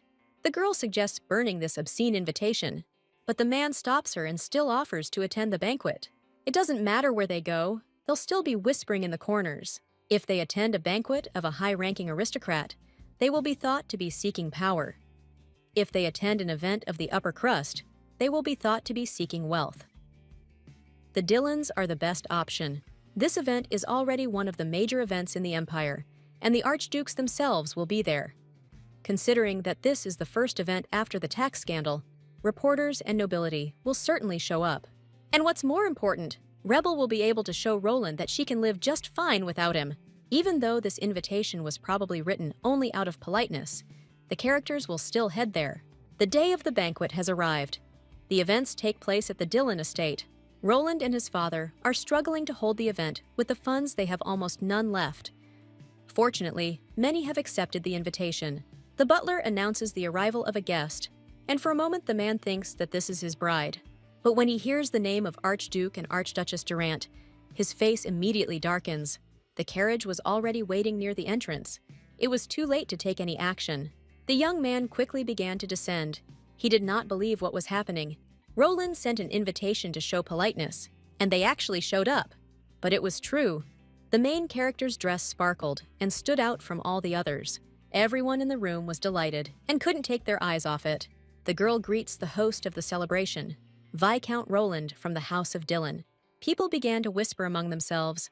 Some were discussing His Highness the Archduke. Someone mentioned the new Archduchess, but they didn't say anything bad, just the usual gossip. The only one who wasn't happy was Roland. He kept calling Rebel's name and cursing her. She ruined his wedding, and now she's come to sabotage the carefully arranged banquet that was supposed to be his return to society. But the man can say nothing of his thoughts, but only greet her ladyship. Roland doesn't understand how much longer this woman is going to torture him, but he is powerless as long as she is under the protection of the imperial family and the Archduke. While the man was reasoning, he remembered some moments from the past.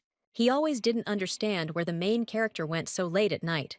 Every time they met, she would always hide behind work and run away somewhere. When Roland asked what she did, he didn't hear a clear answer. Since he only intended to play with her, he didn't care too much. But now, what could she do at night? Date a man? At that moment, the young man had a complete picture, even though it did not correspond to the truth. But, not knowing the whole truth, he considered it the only possible one. If the Archduke finds out that his beloved is seeing another man every night, she will be in trouble. A man comes up from behind and asks, "What good thing happened to the gentleman?" An unknown person whispers that it must have been difficult to organize a banquet in such confusion. When Roland got angry, the guest said it was just a joke, after which he took out some kind of business card. It seemed ominous, with a snake. Thanks to her, he will be able to get everything he wants, be it power, honor, or glory. All that is required from a man is money. This is a business card and an invitation at the same time. When Roland wanted to ask who he was, the unknown guest simply disappeared. While the young man was looking around, he crashed into one of the guests. The man immediately apologized and asked not to pay attention, but just enjoy the banquet.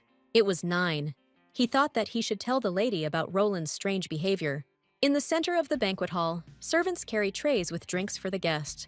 The main character takes 2 glasses and asks Sistine if he wants some, but he refuses, saying that he doesn't tolerate alcohol well. As a rule, people of their status rarely attend events held in such old estates, so such a reaction from Roland was to be expected. Rebel is shocked. Old? Everything here is so shiny that it makes your eyes water. If this estate is old, then hers is prehistoric. But in any case, she is glad that she managed to debut in society for the second time. The first was, to put it mildly, terrible. The nobles whispered among themselves, planning to go up and greet the Archduchess to improve their connections. After all, the Archduke is a tough nut to crack. The main character was very surprised when she was called out. A whole crowd came up to her and started showering her with compliments. Rebel was completely confused. At first, she couldn't understand why they approached her so abruptly. Afterwards, everyone started bombarding her with questions about business, meetings, invitations, and so on. The man noticed that his bride was uncomfortable and that something was wrong. Concerned, he asked if everything was okay, if something had happened. But then Sistine felt that his magic was getting out of control. This had never happened before when Rebel was around. The Archduke immediately understood what the problem was. The girl's condition was reflected in him. Something had to be done urgently before the situation led to disaster. When the main character turned to the man, she turned even paler. She saw that Sistine's condition was even worse than hers. But the man replies that everything is fine. He just feels a little dizzy, after which he suggests going for a walk. Fresh air will definitely help. Many people have said that the gardens here are magical, and they were not wrong. It really is wonderful. Rebel asks if he is feeling better. They can go back and call the doctor. When the girl calmed down, his magic calmed down too. So he replied that no doctor could cope with this problem. The atmosphere has changed somehow. The main character asks again, "No one? What kind of problem is this? Is it really a chronic disease?" Sistine denies, it's hard to explain. Something else. The girl says that he is obliged to tell everything if it is related to his health. The young man exhales and agrees. The truth about magic cannot be hidden forever. Everything will be fine if he doesn't mention that unfortunate incident. The Archduke asks the main character if she knows magic. Rebel says that these are the people who are filled with mana. If you know how to handle it, you can become a wizard or a sorcerer. This was the description in the novel. She knows nothing else. The man notes that she is well aware. He was born with this power. With an immense amount of mana that is incomparable to anyone, such magic is like an unquenchable fire. As a rule, it is suppressed in everyday life. But even the slightest spark can start a real fire. When this happens, the head splits in two, and it becomes difficult to contain all the magical power. And in order to release the accumulated excess mana, once a month he visited the domain, fighting monsters. But the man hadn't been there in recent months. And all because Rebel stabilizes the mana in him. The main character was very surprised. She didn't even do anything. The man says that it is most likely a passive ability, but it was thanks to her that he no longer had to visit the estate, and he could live in peace. The girl asks, if this is all true, then why did he feel sick at the banquet? He replies that it seems to depend on her state of mind, which was not very good inside. Rebel thought about it. Their conversations really had tired her out so much that it had become difficult to even follow her facial expressions. Who would have thought that she could do anything other than transform? Sistine asks why she lost her composure. He thought that the girl would hold up well even in such a situation. Generally, she doesn't mind the attention, but memories of her unsuccessful debut never left her. This could have happened to any member of a pathetic family like hers. That day, she was ignored throughout the entire ball and was never asked to dance. It was probably all because of the rumors of the time, the ones that arose because of his father, Viscount Yahello, and his unremarkable appearance didn't help the situation either. And today, those who so demonstratively insulted her are trying to win her favor. Their hidden intentions are so obvious that it makes you feel sick. A man knows such people too. Those who cling to power and spread rumors to tarnish someone's reputation. They, without a twinge of conscience, turn a decent person into a real monster. Because of such thoughts, the young man felt ill again. The girl got worried. What should she do? Could her ability have broken again? The main character turned around and pulled herself together. She had the Archduke on her shoulder. The first thing she had to do was return home. Everyone started to worry. His lordship was delayed. He couldn't just leave like that, could he? Roland was unhappy with what was happening, because he was the host of the party. However, in any case, he was throwing the banquet solely to attract Vanika's attention. And here they are. The Yahello family has finally arrived. The man has been waiting for them for a long time and even prepared a room where they can talk.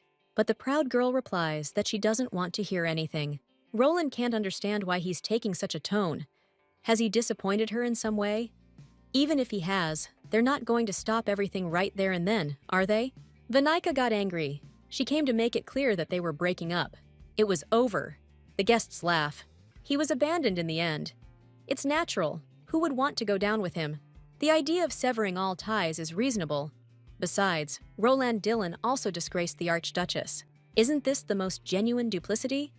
He broke off his engagement with the Archduchess, but never denied that they were lovers. These words made the young man darken and break out in a sweat. When the Archduke's carriage had already left, everyone's attention shifted. There was nothing holding the guests back any longer. Everyone became bored and began to disperse. Roland tried to stop them, because the banquet was not over yet. But the attempts were countable. If people leave, then what will he do with the expenses incurred? The events take place in the Archduke's mansion. The characters manage to return, but the main character doesn't know what to do next, because according to Sistine, the doctor won't help. Rebel asks if there's another way to calm his magic. The man says that there is one place, at the edge of the garden, where he planted raya flowers. The girl remembers. Are these really the same ones? The aphrodisiac she wrote an article about? The characters came to a small clearing of these plants. The young man took the flower in his hands, but nothing seemed to happen. But literally, a moment later, his mana began to drain. Rebel didn't know that raya could suppress magic, so she was very surprised. It is not a publicly known fact. But before meeting the Archduchess, he relied on them. The beautiful pink flower turned black in Sistine's hands. Now the girl understands everything. These flowers are popular with the people. They are taken apart like hot cakes. Therefore, in order to buy several at once, you need to do it in secret. The main character blushed. Without knowing it, she wrote that article. Noticing the reaction of the bride, Sistine asked her to tell him what she was thinking. Rebel panicked. Did he really guess? She decided to apologize and said that she had misunderstood everything when she read all those articles. Raya is also used for other things, for example, energy, but now everything was clear. He explained everything, and she personally saw that everything was in order. The man turns completely red and covers his face with his hand. He has a smile from ear to ear, and he laughs out loud. This view made the main character fall in love even more. A new day has arrived. The sky is bright blue, not a single cloud. A newspaper was delivered to the estate, which mentioned yesterday's incident between Dylan and Alero. But the girl is not as worried about it as Sistine. Yesterday, he definitely showed emotion. Does that mean that she successfully fulfilled the Empress's request? If everything works out, she will finally leave her job as a journalist. Everything is going so smoothly that it is suspicious. Then, Nine knocks on the door of the room. The main character allows him to enter. The man reports that the lady received a letter from the newspaper Cryberry. The Archduchess no longer has to scour the countryside for sensational news, because she is relatively popular as Reporter Belle in certain circles. People generally only provide rumors, but newspapers are a different matter. They send confirmed information. Well, it's time to scribble some paper. What will the article be about this time? Having read the material, we can say briefly, the traders agreed to set a single price for salt. It is said that the price of this product has jumped throughout the region. Prices had always varied, but this was the first time they had jumped so dramatically. This led to a collapse of the tour's economy. If we take other regions, the price there remains the same. Well, the main character, or rather Reporter Belle, gets down to business. She has no equal in corruption cases, so she investigates everything personally. Nine also reports that the tour region is nearby and can be reached in a day. But the girl's enthusiasm quickly fades when she remembers something. Sistine is the biggest problem. You need to come up with a reason for it. The events take place in the Archduke's office. The bride has already told him everything. She needs to travel to another region because of the hobby she mentioned earlier. Rebel also adds that, just in case, Nine will accompany her, and her absence will not be long. The man sits down on the sofa to think things over. He allows it, even though she is an archduchess. She also has the right to pursue her hobbies. The main character didn't expect that everything would be so simple. Sistine didn't expect it to require travel. It seems to be a moving occupation. The girl replies that it seems like you have to constantly meet new people, walk, and in order to not be recognized, she will change her hairstyle and use a pseudonym. Rebel has such an innocent smile, but for some reason the man is a little depressed. He had heard that some aristocrats concealed their identities and went out for walks in secret. But why hide your hobby, can't you just tell me? Cold sweat ran down the heroine's face, and she began to stutter. Sistine replied that he understood everything and that nothing was needed. But then the girl jumps up and asks to guess. If she just says it all, it won't be interesting at all. Rebel, the most important thing is to drag out the time. In this case, the young man asks for a hint. What should she tell her so as not to lie, but also so that he would not guess right away?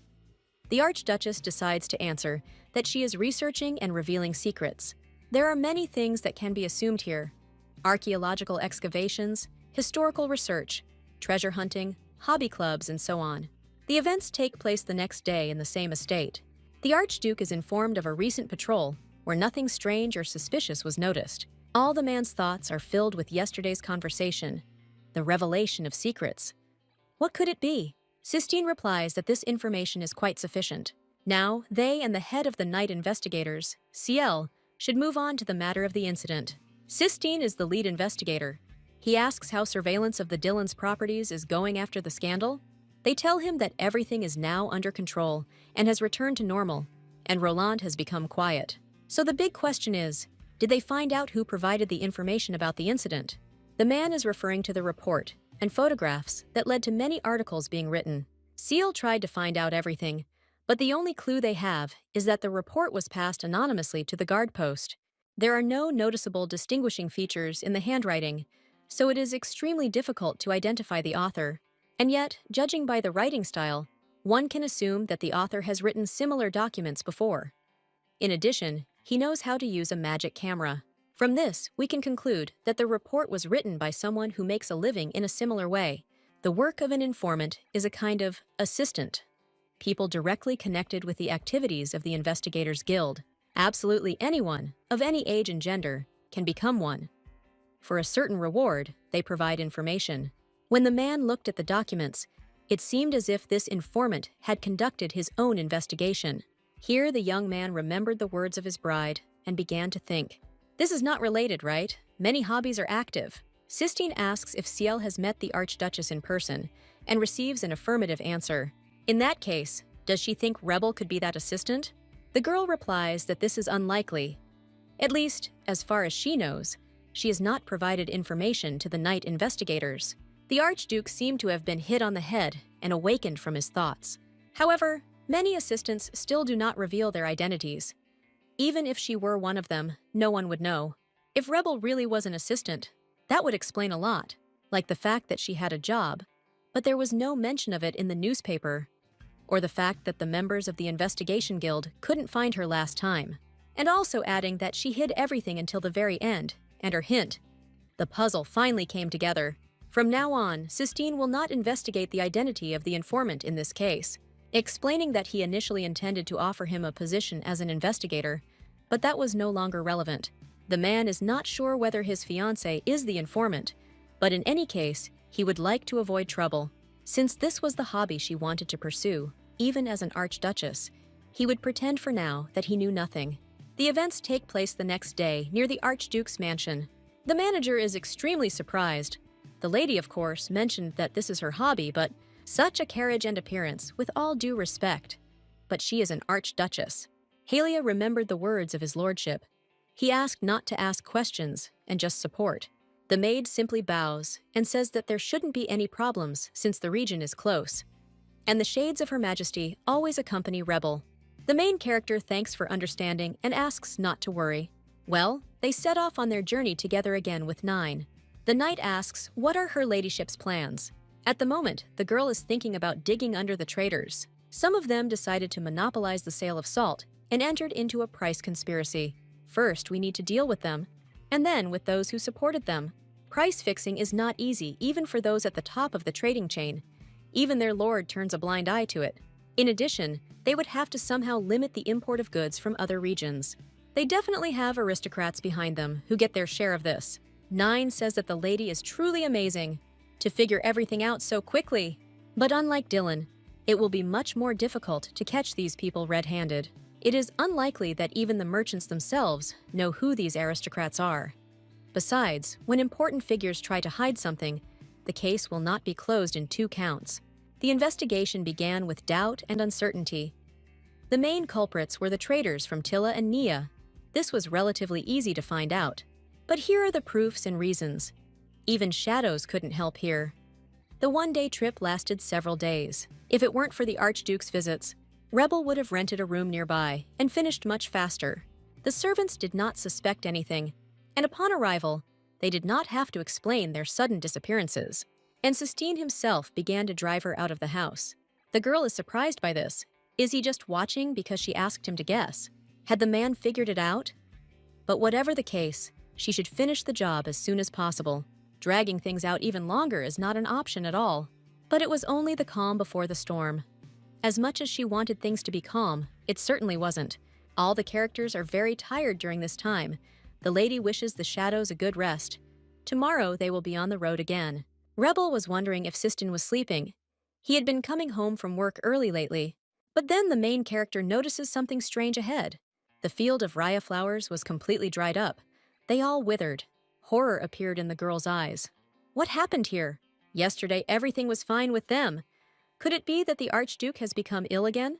The girl ran as fast as she could, and the surprised manager reported that the gentleman was in his office. The main character ran as fast as she could to his lordship's door. She opened them abruptly and immediately began calling him. The man was standing at the window. When the girl entered, he turned around. Sistine looked, to put it mildly, terrible, with a hoarse voice and bags under his eyes. The main character immediately came closer to assess the situation. She touches his face and asks if his magic is out of control again. He's pale as death. What happened in her absence? The events take place several hours ago. The manager hands over some item. It was found near the Great Hall. No one saw who left it, and the sender's name was not indicated either. The envelope contained a bunch of different photos of Rebel. Somewhere she was sneaking around. Somewhere she was talking to the townspeople and pretending to be a commoner. It looks like these photos were taken while she was pursuing her hobby. Who created them? If it was a reporter, the article would have been published long ago, and if it was a ransom issue, at the very least, they would have included a letter of demand. Most likely, someone wants to sow discord between them and destroy the relationship. The first culprit that comes to mind is Roland Dillon. He is the only one with motives. When Sistine became angry, his magic began to go out of control. He hasn't visited his domain for so long that magic boils within him from the slightest irritation. The man used the Rhea flowers to suppress the mana a little. He had Rebel before, so one flower was enough. No wonder she was so worried. He, of course, is not sure that Roland Dillon is behind this. But if the girl finds out that she was caught red-handed, she will be shocked. Sistine decides not to tell anything for now, and tells her fiancé that it is because of loneliness. The main character doesn't understand what this sudden romance is about. The Archduke continues. When she is here, his magic calms down. The girl removes her hand. It seems these words convinced her a little. When the man felt better, she was able to feel relief and exhale. Just in case, Rebel decides not to leave the estate for the foreseeable future. Sistine tries to dissuade her, assuring her that it is not necessary, but her decision remains unshakable. Meanwhile, the investigation in Tura will be handled by Nine in the Shadows. The main character spent almost all of her free time with her fiancé. He even seemed to feel ashamed that because of him, she couldn't pursue her hobby. And in order to somehow make amends for his guilt, he decided to give her a gift. Sistine said it wouldn't be as fun as her hobby, but maybe she'd enjoy it too. But why would she like the report on incidents in the Western region?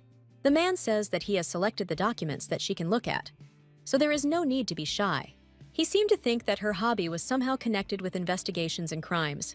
Great. Rebel decides to play along. The Archduke warns that tomorrow he will leave the city on business for 3 days. But will he be okay? Sistine says that as long as he keeps his cool, there shouldn't be any problems. There is an inconsistency in his words. Before this, he said that the magic raged because she was not there. What does a man's condition depend on? Rebel hopes the investigation will be completed within 3 days, so she can write the article at home. She wonders if the shadows have dug up anything useful. Out of nowhere, Nine appears and hands over an envelope. He was waiting for the right moment to report everything. According to the information, 2 more noble families have joined the conspiracy with the Tilla and Nia families. Besides that, Luina is also trying to join. Lady Luina herself secretly sent invitations to 4 individuals, presumably to entertain the guests and attempt to conspire. Rebel is delighted. It will be easy to get in there. When will the meeting take place? Nine asks to calm down. All identities will be checked, and only 5 people are supposed to show up for the meeting, so the risk of detection is high. Although the girl does not know how to take on someone else's appearance, she can disguise herself as Lady Luina. That woman doesn't show herself in public, so no one knows what she really looks like. The main thing is to make sure she can't attend the meeting. The knight says it's very risky. What if they saw Lady Luina in person? Rebel says that they will think about it on the spot. In any case, there is no other way to get there. Nine is very displeased, but still acts on her ladyship's orders. A new day had dawned, and Sistine had already set out with his knights. The main character had just woken up and was still sleepy. The events take place at the temporary base of the night investigators. The Archduke announces that in 2 days, secret negotiations will take place at Viscount Pedia's. Louis must disguise himself as him and infiltrate the meeting, while the others lie low and remain on guard. But people are reporting that there is a small problem. The man was poisoned by something, most likely during breakfast. He needs to play his role without a hitch. It's unlikely he's capable of that in his current state. Since there is nothing else to be done, Sistine volunteers for this role. No one else would be suitable for this role. Someone is too short, someone is too tall, and someone is even a woman. But the assistant is concerned not only about the question of appearance. Will everything be okay? The events take place the day before the meeting. Rebel is ready. She has studied Lady Luina inside and out. Nine also managed to find out who the aristocrat A is. This is precisely Viscount Petia, whom Sistine must pretend to be. The representative of Viscount Petia was nicknamed the Black Mask, and the representative of aristocrat B was nicknamed the White Mask. If the meetings take place in masks, it turns out that the aristocrats themselves do not know who they are dealing with. Although they are probably just trying to cover their tracks, that's all Nine managed to find out. They should work properly tomorrow. The day of the meeting has arrived. In order to take Lady Luina's place, she must first be found and captured. For the shadows, of course, such a task is a piece of cake. They locked her in a remote forest house. They also prepared a carriage for the trip to Rika's Tilla's estate. The girl finds it strange that the meeting is arranged by Luina, but it takes place at Tilla's estate. Nine says it seems like they always have meetings there. If this is true, there are probably some documents stored on the estate. For example, evidence that the rise in salt prices was not a coincidence, but a carefully planned plan. Rebel orders a thorough search of the estate while the meeting is taking place. Here comes Rika's Tilla. The event has already begun. The man can't wait to finally see Luina in person. No one knows what she looks like, but she always wears a black dress and a wide hat. They say that her eyes are as black as the deep night. The aristocrat is simply impatient. I wonder what she's like. The sun was already setting, and the main heroine of this event finally arrived. Rebel looks wonderful even undercover as she greets Rika's. The man is very surprised. She is not at all what he expected. Only the hat fits the description. He remarks that her eyes are said to be as black as night, but they are probably more like a sunset. The girl replies that she is simply wearing new magic lenses. Other representatives wear masks, so she thought that there was no need to show absolutely everything. However, the rumors turned out to be false, which left the man a little disappointed. But in any case, the main character did well, and no one suspected her. Rebel asks if the others have arrived. He really wants to discuss their business. She turns around, and there they are, just in time. 3 men, Mr. Nia, Mr. White Mask, Mr. Black Mask. Could this really be the very same representative? It would be strange to call them that, of course. Among all of them, a man in a black mask stands out. His figure seems very familiar to the girl. Or is it just a figment of her imagination? Siston also seemed to suspect something. After all, there is a connection between them. The man keeps looking at Luina. Is she different from the description and is wearing lenses? Those scarlet eyes remind him so much of the main character. The characters go inside and their carriages will be taken care of. The man in the white mask is the first to speak. He has heard rumors that the girl has made good money in the South.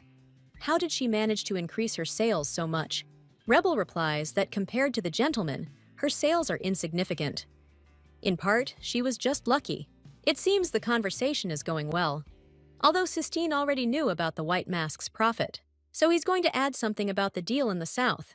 The man spoke in a tone as if he were reading an excerpt from a trade register. Clearly, officially, and in absurd detail. Everyone present fell silent, and the atmosphere changed. The girl thought that this person needs to take a robot test. Who is he anyway? The events take place several hours ago. The knights tied up and locked up Viscount Petia and handed over the mask. That person is probably not very talkative, so you should refrain from talking. The main thing is to be careful, because even with such cover, his lordship can be exposed. The subordinates were worried. Will everything be okay? The captain has always had very poor acting skills. They hoped that he would simply keep quiet and not attract attention. But he failed here too. The girl didn't understand why he had to go into such detail. Had he really memorized everything? Haven't you heard of the saying, "My tongue is my enemy"? That was so suspicious. Rebel decided to smooth things over by saying that the man was so well informed. Then he knew better than anyone that her boss simply had to be part of this deal. Mr. Tilla should have told everything already. If they join, the income will only increase. The guests said that their masters had already given their consent. If Luina joined them, their influence would expand to the south. The white mask turns to the black one and asks what he thinks about this. Rebel is in anticipation of what he will say this time. He makes a strange gesture, like okay, with a shaking hand. This answer left the main character completely stunned. Night has come. The girl decided to take a break today and sign the contract tomorrow, but something is uneasy in her soul. Among all those present, one person stood out, whose behavior was much more suspicious than her own. At first, Nine doesn't understand what the lady is talking about, but now the main character is sure that not only she is a spy, but also the Black Mask. Had the traders from Tura really told the journalists something? For some reason, that man's voice seemed familiar to her. The knight says that anything is possible, journalists are not. But such a person was sent undercover. Their newspaper should do a better job of checking the competence of its staff. The girl turned into a guy again. She had already filmed the entire estate. Nine found nothing. During the meeting, they thoroughly searched every room. Rebel was sure that the book was here. Was there really not a single locked room? Then the main character thinks, there must be something else. Estates, although very rare, do have secret rooms. We need to check. The girl tries to move the wall, and 9 asks if it's too much. What else can you trust if not your gut feeling? This mansion is only used as a place for secret meetings. Moving shelves will be their next destination. But before starting, the knight gives the lady a magical artifact, which can be used to escape. Rebel laughs. What could happen when he's around? But she still has to be careful. It is worth remembering that there are other detectives snooping around the estate. Now, fortunately, he does not feel their presence. But these people are no pushovers. In any case, a girl should keep her ears open and not forget about her safety. The main character reached Rickus Till's office. It would be too obvious if there really was a secret room here. But, as they say, if you want to hide something, hide it under everyone's nose. When Rebel began to act, she saw how much dust and cobwebs there were. But some books didn't have it at all, and they're worth checking. It's obvious that they've been taken out a lot, so maybe that's a clue. But the attempts of the main character were even. There was nothing like that. Rebel realizes that she no longer has time for this nonsense. But then she hears some strange sounds behind her. There really was a secret room. The wall moved aside. Rebel was delighted. Her guesses turned out to be correct. Before going inside, she shouted to 9 that she had found the entrance. The main character began to descend the spiral staircase. As soon as the girl disappeared from sight, the doors closed silently, as if nothing had happened, leaving only books scattered across the floor. It was much cleaner inside and there was good lighting. Rebel checked everything, one by one, so as not to miss anything. She noticed some strange books on one of the shelves. She tried to reach, but she couldn't. Her height didn't allow it. But then a man's hand came to her aid. The girl thought it was 9. She turned and thanked him. He came so quickly. But when the main character opened her eyes, she realized that this was not her knight. The girl immediately tensed up and horror appeared on her face. It's that same man in the black mask. He asks what she's sniffing around here. He's undercover too, right? I had to manage to run into him. Rebel collects her thoughts. If he really is a spy, then the enemy of her enemy is her friend. Since he went so far, they probably have the same goal. The main character suggests not to waste time. She will not interfere with him. For a while, the man stands silently behind Rebel, after which he agrees and also starts working. The girl is shocked that it worked. What's wrong with him? He somehow looks suspiciously like Sistine. She doubts that it is really him, but the thought just won't leave her head. The voice, the manner of speech, the posture, the height are exactly like those of the Archduke. Sistine also went somewhere on business. Maybe he was coming here? The man asked to stop staring and continue searching. He had his suspicions too, the same shade of purple. It's as if Rebel herself is looking at him, but he's a completely different person. How often do people have eyes like that? The Archduke had only seen eyes like that on his bride. If Luina really wears lenses, then he doesn't need them. And then there's that feeling. The main character finally found the book she needed. As she was about to leave, the man grabbed her by the collar. Sistine says that he was also looking for these very documents.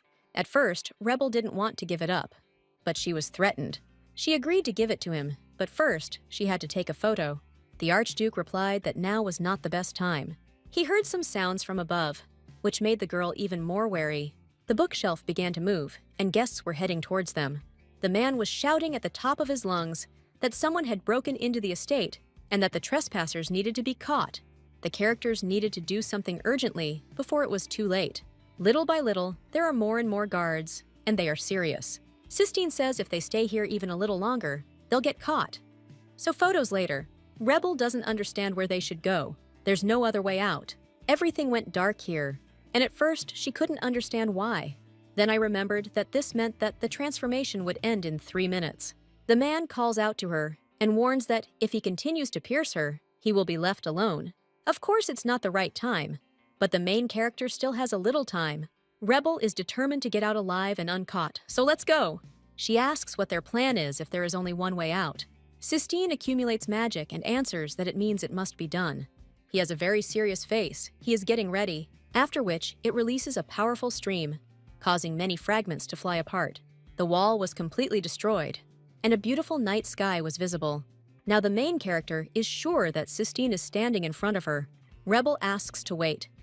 Of course, it's great that they have a way out, but they are on the second floor from where you can't just jump. The Archduke looks at the main character with some suspicion.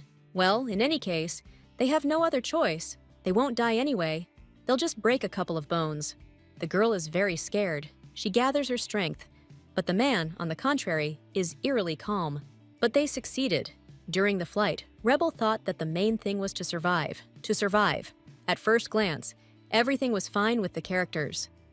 Sistine patiently waited for his new friend. He asks how long the man plans to sit in the bushes. The guards from the estate could come at any moment. It would be great if he kept his promise.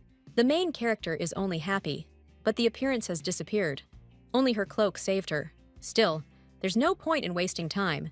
If she continues like this, he's unlikely to like it. We need to come up with something, especially with what is noticeable first. Voice. I'll have to try to speak in a low tone. Rebel suddenly jumps up from the bushes. It won't take long to get scared. She carefully places the book in the man's hands and asks him not to move. The main character captures the pages with her magic camera, but Sistine immediately noticed everything and began to suspect something. The man became taciturn and his height decreased. Is this somehow connected with the fact that he put on a cloak? Rebel is shaking all over, and without his nagging, she'll have a heart attack now. The man stops her. If she doesn't answer, it means there is something to hide. The main character understands that things won't go this way. It's getting too dangerous. The girl pushes the hand away. She took the photo, so it's time to run away. The Archduchess rushed away, only her glittering heels flashing in the distance. But Sistine said that he had seen everything that was needed. There was no point in chasing. The knights have already searched for their master. It is time for them to leave, too. The white mask was a representative of Count Danil. He thought that everything was covered, so he quickly confessed. The man hands over the ledger, as well as the contacts of the accomplices. They must take care of them. Seal asks who that man was. They can detain him without any problem. A man with the same eye color as Rebel, and the ability to suppress magic. He, of course, wants to confirm his suspicions, but for now, he will leave him alone. First, the mission must be completed. 9 kneels before his mistress and wishes for death. Only in this way will he atone for his guilt for failing to protect her ladyship. Rebel is already all gloomy and asks him to calm down, because she is safe and sound. He already did everything he could. That already means a lot. But 9 still thinks he's not trustworthy. He couldn't even break through the magical barrier. When all the commotion started, the guards headed to Ricus's office, so he infiltrated their ranks.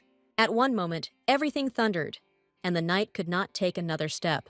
Their path was blocked by a powerful barrier, but others hardly realized it. Only a capable knight with magic could have placed such a thing. But it didn't affect the girl. She didn't even feel anything. Why? Could this have something to do with her mana suppression ability? Rebel managed to get home first. She asks the manager to keep today's trip a secret. The girl was too close to Sistine. He probably didn't suspect her, but an alibi wouldn't hurt anyway. And here comes the Archduke. Helia is the first to greet His Highness. A conversation starts between the characters. It's still so early, and the main character is not yet asleep. She replies that she was waiting and couldn't lie down alone. Now she can go. But the man asks to wait a minute. He has one question. Today, he met a man who had the same eyes as her and the same ability. Does the main character know what this might be connected with? If he says everything so directly, then does he really understand who she really is? Rebel falls silent at first, flying in his thoughts. Then she turns around and plays dumb. Is there really anyone who is so similar to her? Even without taking into account the ability, the same eye color is already striking. She has never met such people. Sistine was surprised. Was it really true that no one in her family had purple eyes? He thought that the man was from her family. That would explain everything. Count Ivel doesn't have eyes like that, so he assumed it was a relative on his mother's side. Rebel replies that it seems that color is not hereditary. She does not remember anyone similar, probably just some kind of mutation. People are still different from family members in some way. Although cases like hers are rare, from now on, the main character will have to be very careful so that even more questions and suspicions do not arise. Since it is already night, the characters are getting ready to go to rest. The events take place the next morning at the Archduke's estate. It seemed that Sistine had no more questions. But Rebel's conscience began to torment her a little. As usual, after breakfast, he left for work. Meanwhile, The girl, with all the information she had obtained yesterday, wrote an article and sent it to print. But, surprisingly, it was published in the morning newspaper only the next day. The publishing house always boasts that they publish articles faster than anyone else. Why have they gone quiet now? On the front page was an anonymous article about the price collusion between Count Daniel and Viscount Pitaya. It says there that the Count himself was hiding under the white mask. Even Rebel didn't know that. Could these really be investigators? So those people Nine was talking about were really them? Sistin came up from behind. He was also interested in the news. At his request, the main character gives him the morning newspaper. The girl assumes that Sistin infiltrated there together with the investigators. Does the captain of the Knights of Investigation always do this kind of work? He notices something interesting on the news. A photo taken by that unknown person. The man fell silent for a second, because the author of the article turned out to be reporter Bell. Sistine said he seemed to know who the man was. The main character was stunned. What? What is he talking about? Looking at the newspaper, the girl became very, very angry. That can't be! But he is sure that this photograph was taken by that very person. Rebel asked not to publish that photo. What hunched dogs? She's trying to somehow get out of the situation. But what if it wasn't him? He has his own subordinates. Then it turns out that he personally knows the reporter Bell. If he catches that man, he will be able to reveal his identity. It seems that now a man's appearance is still forbidden for a girl. Sistin did not come just like that, but to deliver a letter from the Empress. She wants to invite Rebel to tea at the palace. If you think about it, they haven't seen each other for a long time. And finally, she will be able to unwind and relax. Since the Archduke is busy that day, she will have to go alone. But Sistine says that if it is not in order, the girl does not have to go. She is his mother, but for Rebel, she is an empress. The one whom the entire empire admires. The one before whom everyone trembles. Even if they have become one family, it does not mean that family feelings will suddenly appear between them. Therefore, he will ask to postpone the tea party until he is free. Over time, the girl increasingly notices how attentive a person he is. Even at the beginning of our acquaintance, he never went back on his words. It seemed to her that he would not care about her at all, and only needed to complete the task. But the more time she spends with him, the more often she discovers his care. He puts the well-being of the bride above all else, always putting in maximum effort. Why then does Sistine try so hard to hide behind her mask? Rebel replies that everything is fine. After all, they have seen Her Majesty more than once. She is always kind to her. The main character thanks him for his concern. But it's time for her to get ready for tea. The man is left alone with his thoughts. The events take place 2 days later at a tea party in the palace. The Empress is a little upset that Sistine didn't come, but the two of them won't be bored anyway. The woman asks if the main character has been caught. She heard that investigators were working undercover there. Rebel replies that it was difficult. But what does the Archduke have to do with the investigators? The Empress reveals that he is their leader and also the commander of the Imperial Knights. Sistine has held both positions for quite some time. The inspectorate does not disclose information about the composition of the investigators, with the exception of its external employees. So it is not surprising that she knows nothing. The main character finally realized why he was involved in that case. The mother asks about her son. How is the task going? A girl might say that he has started to show emotions more often than before. But this is new to him. The Dowager Empress sighs. She is sad. She knew it wouldn't be easy. Sistine was used to controlling his feelings. He had lived like that for too long. However, progress is visible and the chances of success are high. No matter how long it takes, the woman feels that Rebel can handle it. She also hopes that the main character will stay with them longer, after which he suggests a great idea. A date with the Archduke. This is, of course, a good idea. But the Archduke's estate is not at all a suitable place for a walk. Therefore, the young man refuses this offer. He cannot take his bride with him to such a dangerous place. If she wants to go on dates, they can choose another place. But the girl simply asks to go together, even if it won't be like a regular date. Even though it's dangerous, this territory belongs to them. It's the Archduchess's responsibility to look after the duchy. Rebel does not want to just enjoy the privileges of his position, but also fulfill his duty. The man doesn't understand that she already does a lot of things, and this ability alone saves him a lot. He says he's leaving for the realm in a week. That day coincides with the extermination of the monsters. So he can take the girl, but only another time. The Archduchess agrees. First, he will go with the knights, and then she will be captured. Sistine is surprised, knights? What is she talking about? But Rebel is convinced that he cannot be engaged in the extermination of monsters alone, because he is also a human. The man decides to play along, in which case he will do so. The events take place sometime later in the Archduke's office. He asks Ciel to have the investigating knights escort him to the Archduchy. She doesn't understand why. Because he is more than capable of handling everything himself. If it were an ordinary person in his place, he would have taken at least a squad with him. The man just wants his bride to be calm. There is no need to fight, just to accompany her. Ciel asks what his lordship is hiding. The Archduchess knows that the young man has magic. Sistine replies that she has only seen the tip of the iceberg, but she has no idea of the real threat that lies within. She only saw his condition worsen when the magic got out of control. But what happens if the girl finds out about the real threat to her life? The man hopes that she will never see this. No one knows how things will turn out. Will she be able to bear this? Will you stay by her side? Just a small precaution to keep their lives calm. The events take place several days later, in the Archduchy. The road didn't bring any trouble, but the man had never taken knights before. So all the servants had surprise on their faces, except those, of course, who knew what was really going on. Rebel saw the young man off without a single suspicion, with a smile. On top of that, Sistine still hasn't figured out who was following his fiancée.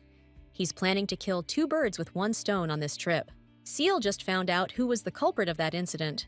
The photographs were sent by an anonymous journalist working as a paparazzi, and the customer turned out to be none other than Roland Dillon. The young man clenched his fist. That's what he thought. After he finishes here, he will immediately head to the Dillon estate. The man walked into the forest. He was so black that his eye could be gouged out. The ominous aura becomes denser, a sure sign that many monsters will appear soon. However, thanks to this, he can no longer hold back his magical power. The man rushes forward at full speed towards his opponents. From one place, he seems to teleport to another. Hatred is visible in his eyes. A huge beam of light appeared.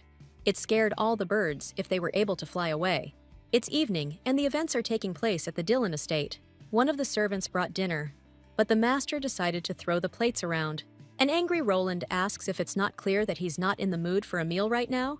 The man grinds his teeth, somewhat reminiscent of a mad dog. From that very day on, all business partners broke contracts with him one after another, and Vinika completely cut off all ties with him.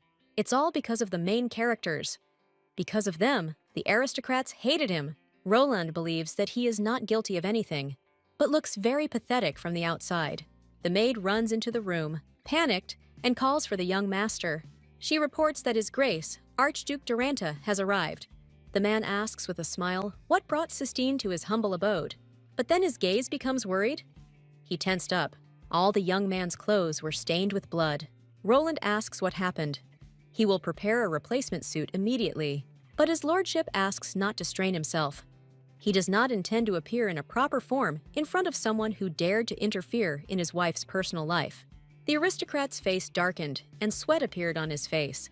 At first, he tried to play dumb, saying that he didn't understand what they were talking about, but his lie was quickly exposed. Sistine already knew who had sent the photos. The man spent all his last money on this. There will be no other chance, and there is no turning back. Roland says that this is the only way he could expose Rebel Avela. Everyone must know that the Archduchess, who should be the very embodiment of greatness, in the past led a dissolute life, spending her nights with commoners. His lordship's reaction was incomprehensible, but he chuckled. The man believes that they are obliged to believe him, because the evidence was not only photographs, but also confirmation from his ex. Sistine gets up from his seat and asks if that's all he wanted to say. He sits here and tries to slander Rebel.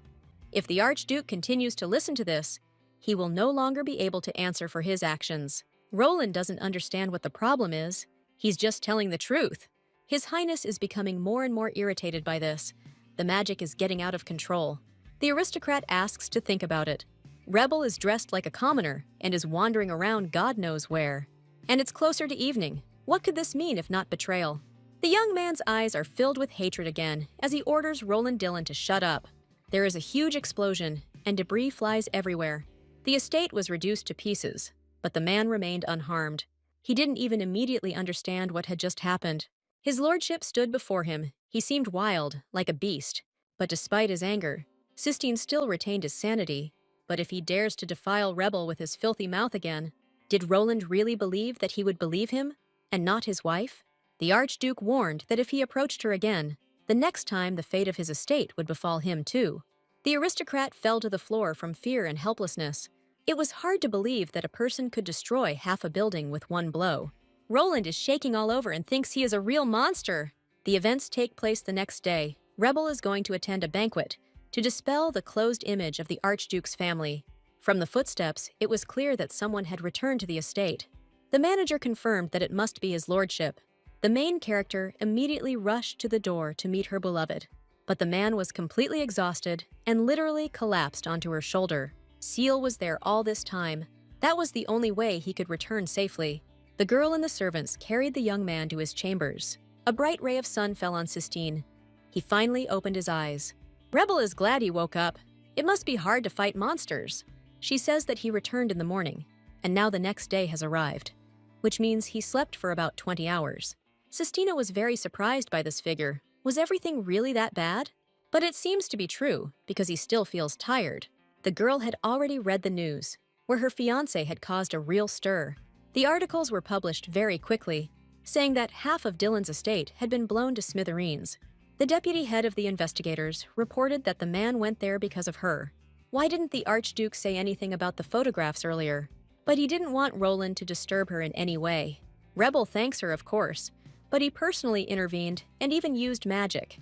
She would have found out anyway. The man didn't think about it because all his thoughts were filled with revenge. After Sistine found out that the culprit was that bastard, all he wanted was to deal with him personally and as soon as possible, and he didn't want to use magic on purpose. It was an accident. The Archduke only wanted to issue a warning. This power should not be used against humans at all. It was for this reason that the man first went to his domain. By unleashing magic there, he thought he could control his emotions. However, with every word Dylan spoke, something seemed to boil up inside him. Sistine felt the mana overflowing him again, but it was too late and he had already destroyed half the mansion. However, the man was unable to control the magic because Roland insulted his fiancée. If he tells the truth, it will reveal the fact that he could become a monster. Many people could not come to terms with this fact and eventually left him. But Rebel is too important to him. He can't let this lady go. In that quiet life that he wants to protect, she has a special place. The young man did not make anything up and said that he would explain everything later. The events take place again at the Dylan estate. The father is furious. They have lost everything. When there is no more hope left, Roland remembers the invitation. He was promised everything his heart desired: power, honor, or glory. The main thing is to find the money. He is even ready to sell the estate if necessary. The father asks what he has in mind, but he only replies that he will figure it out himself. First, Roland needs to regain power and honor, and then the money will come. The young man arrived at his destination, the Rela Boutique.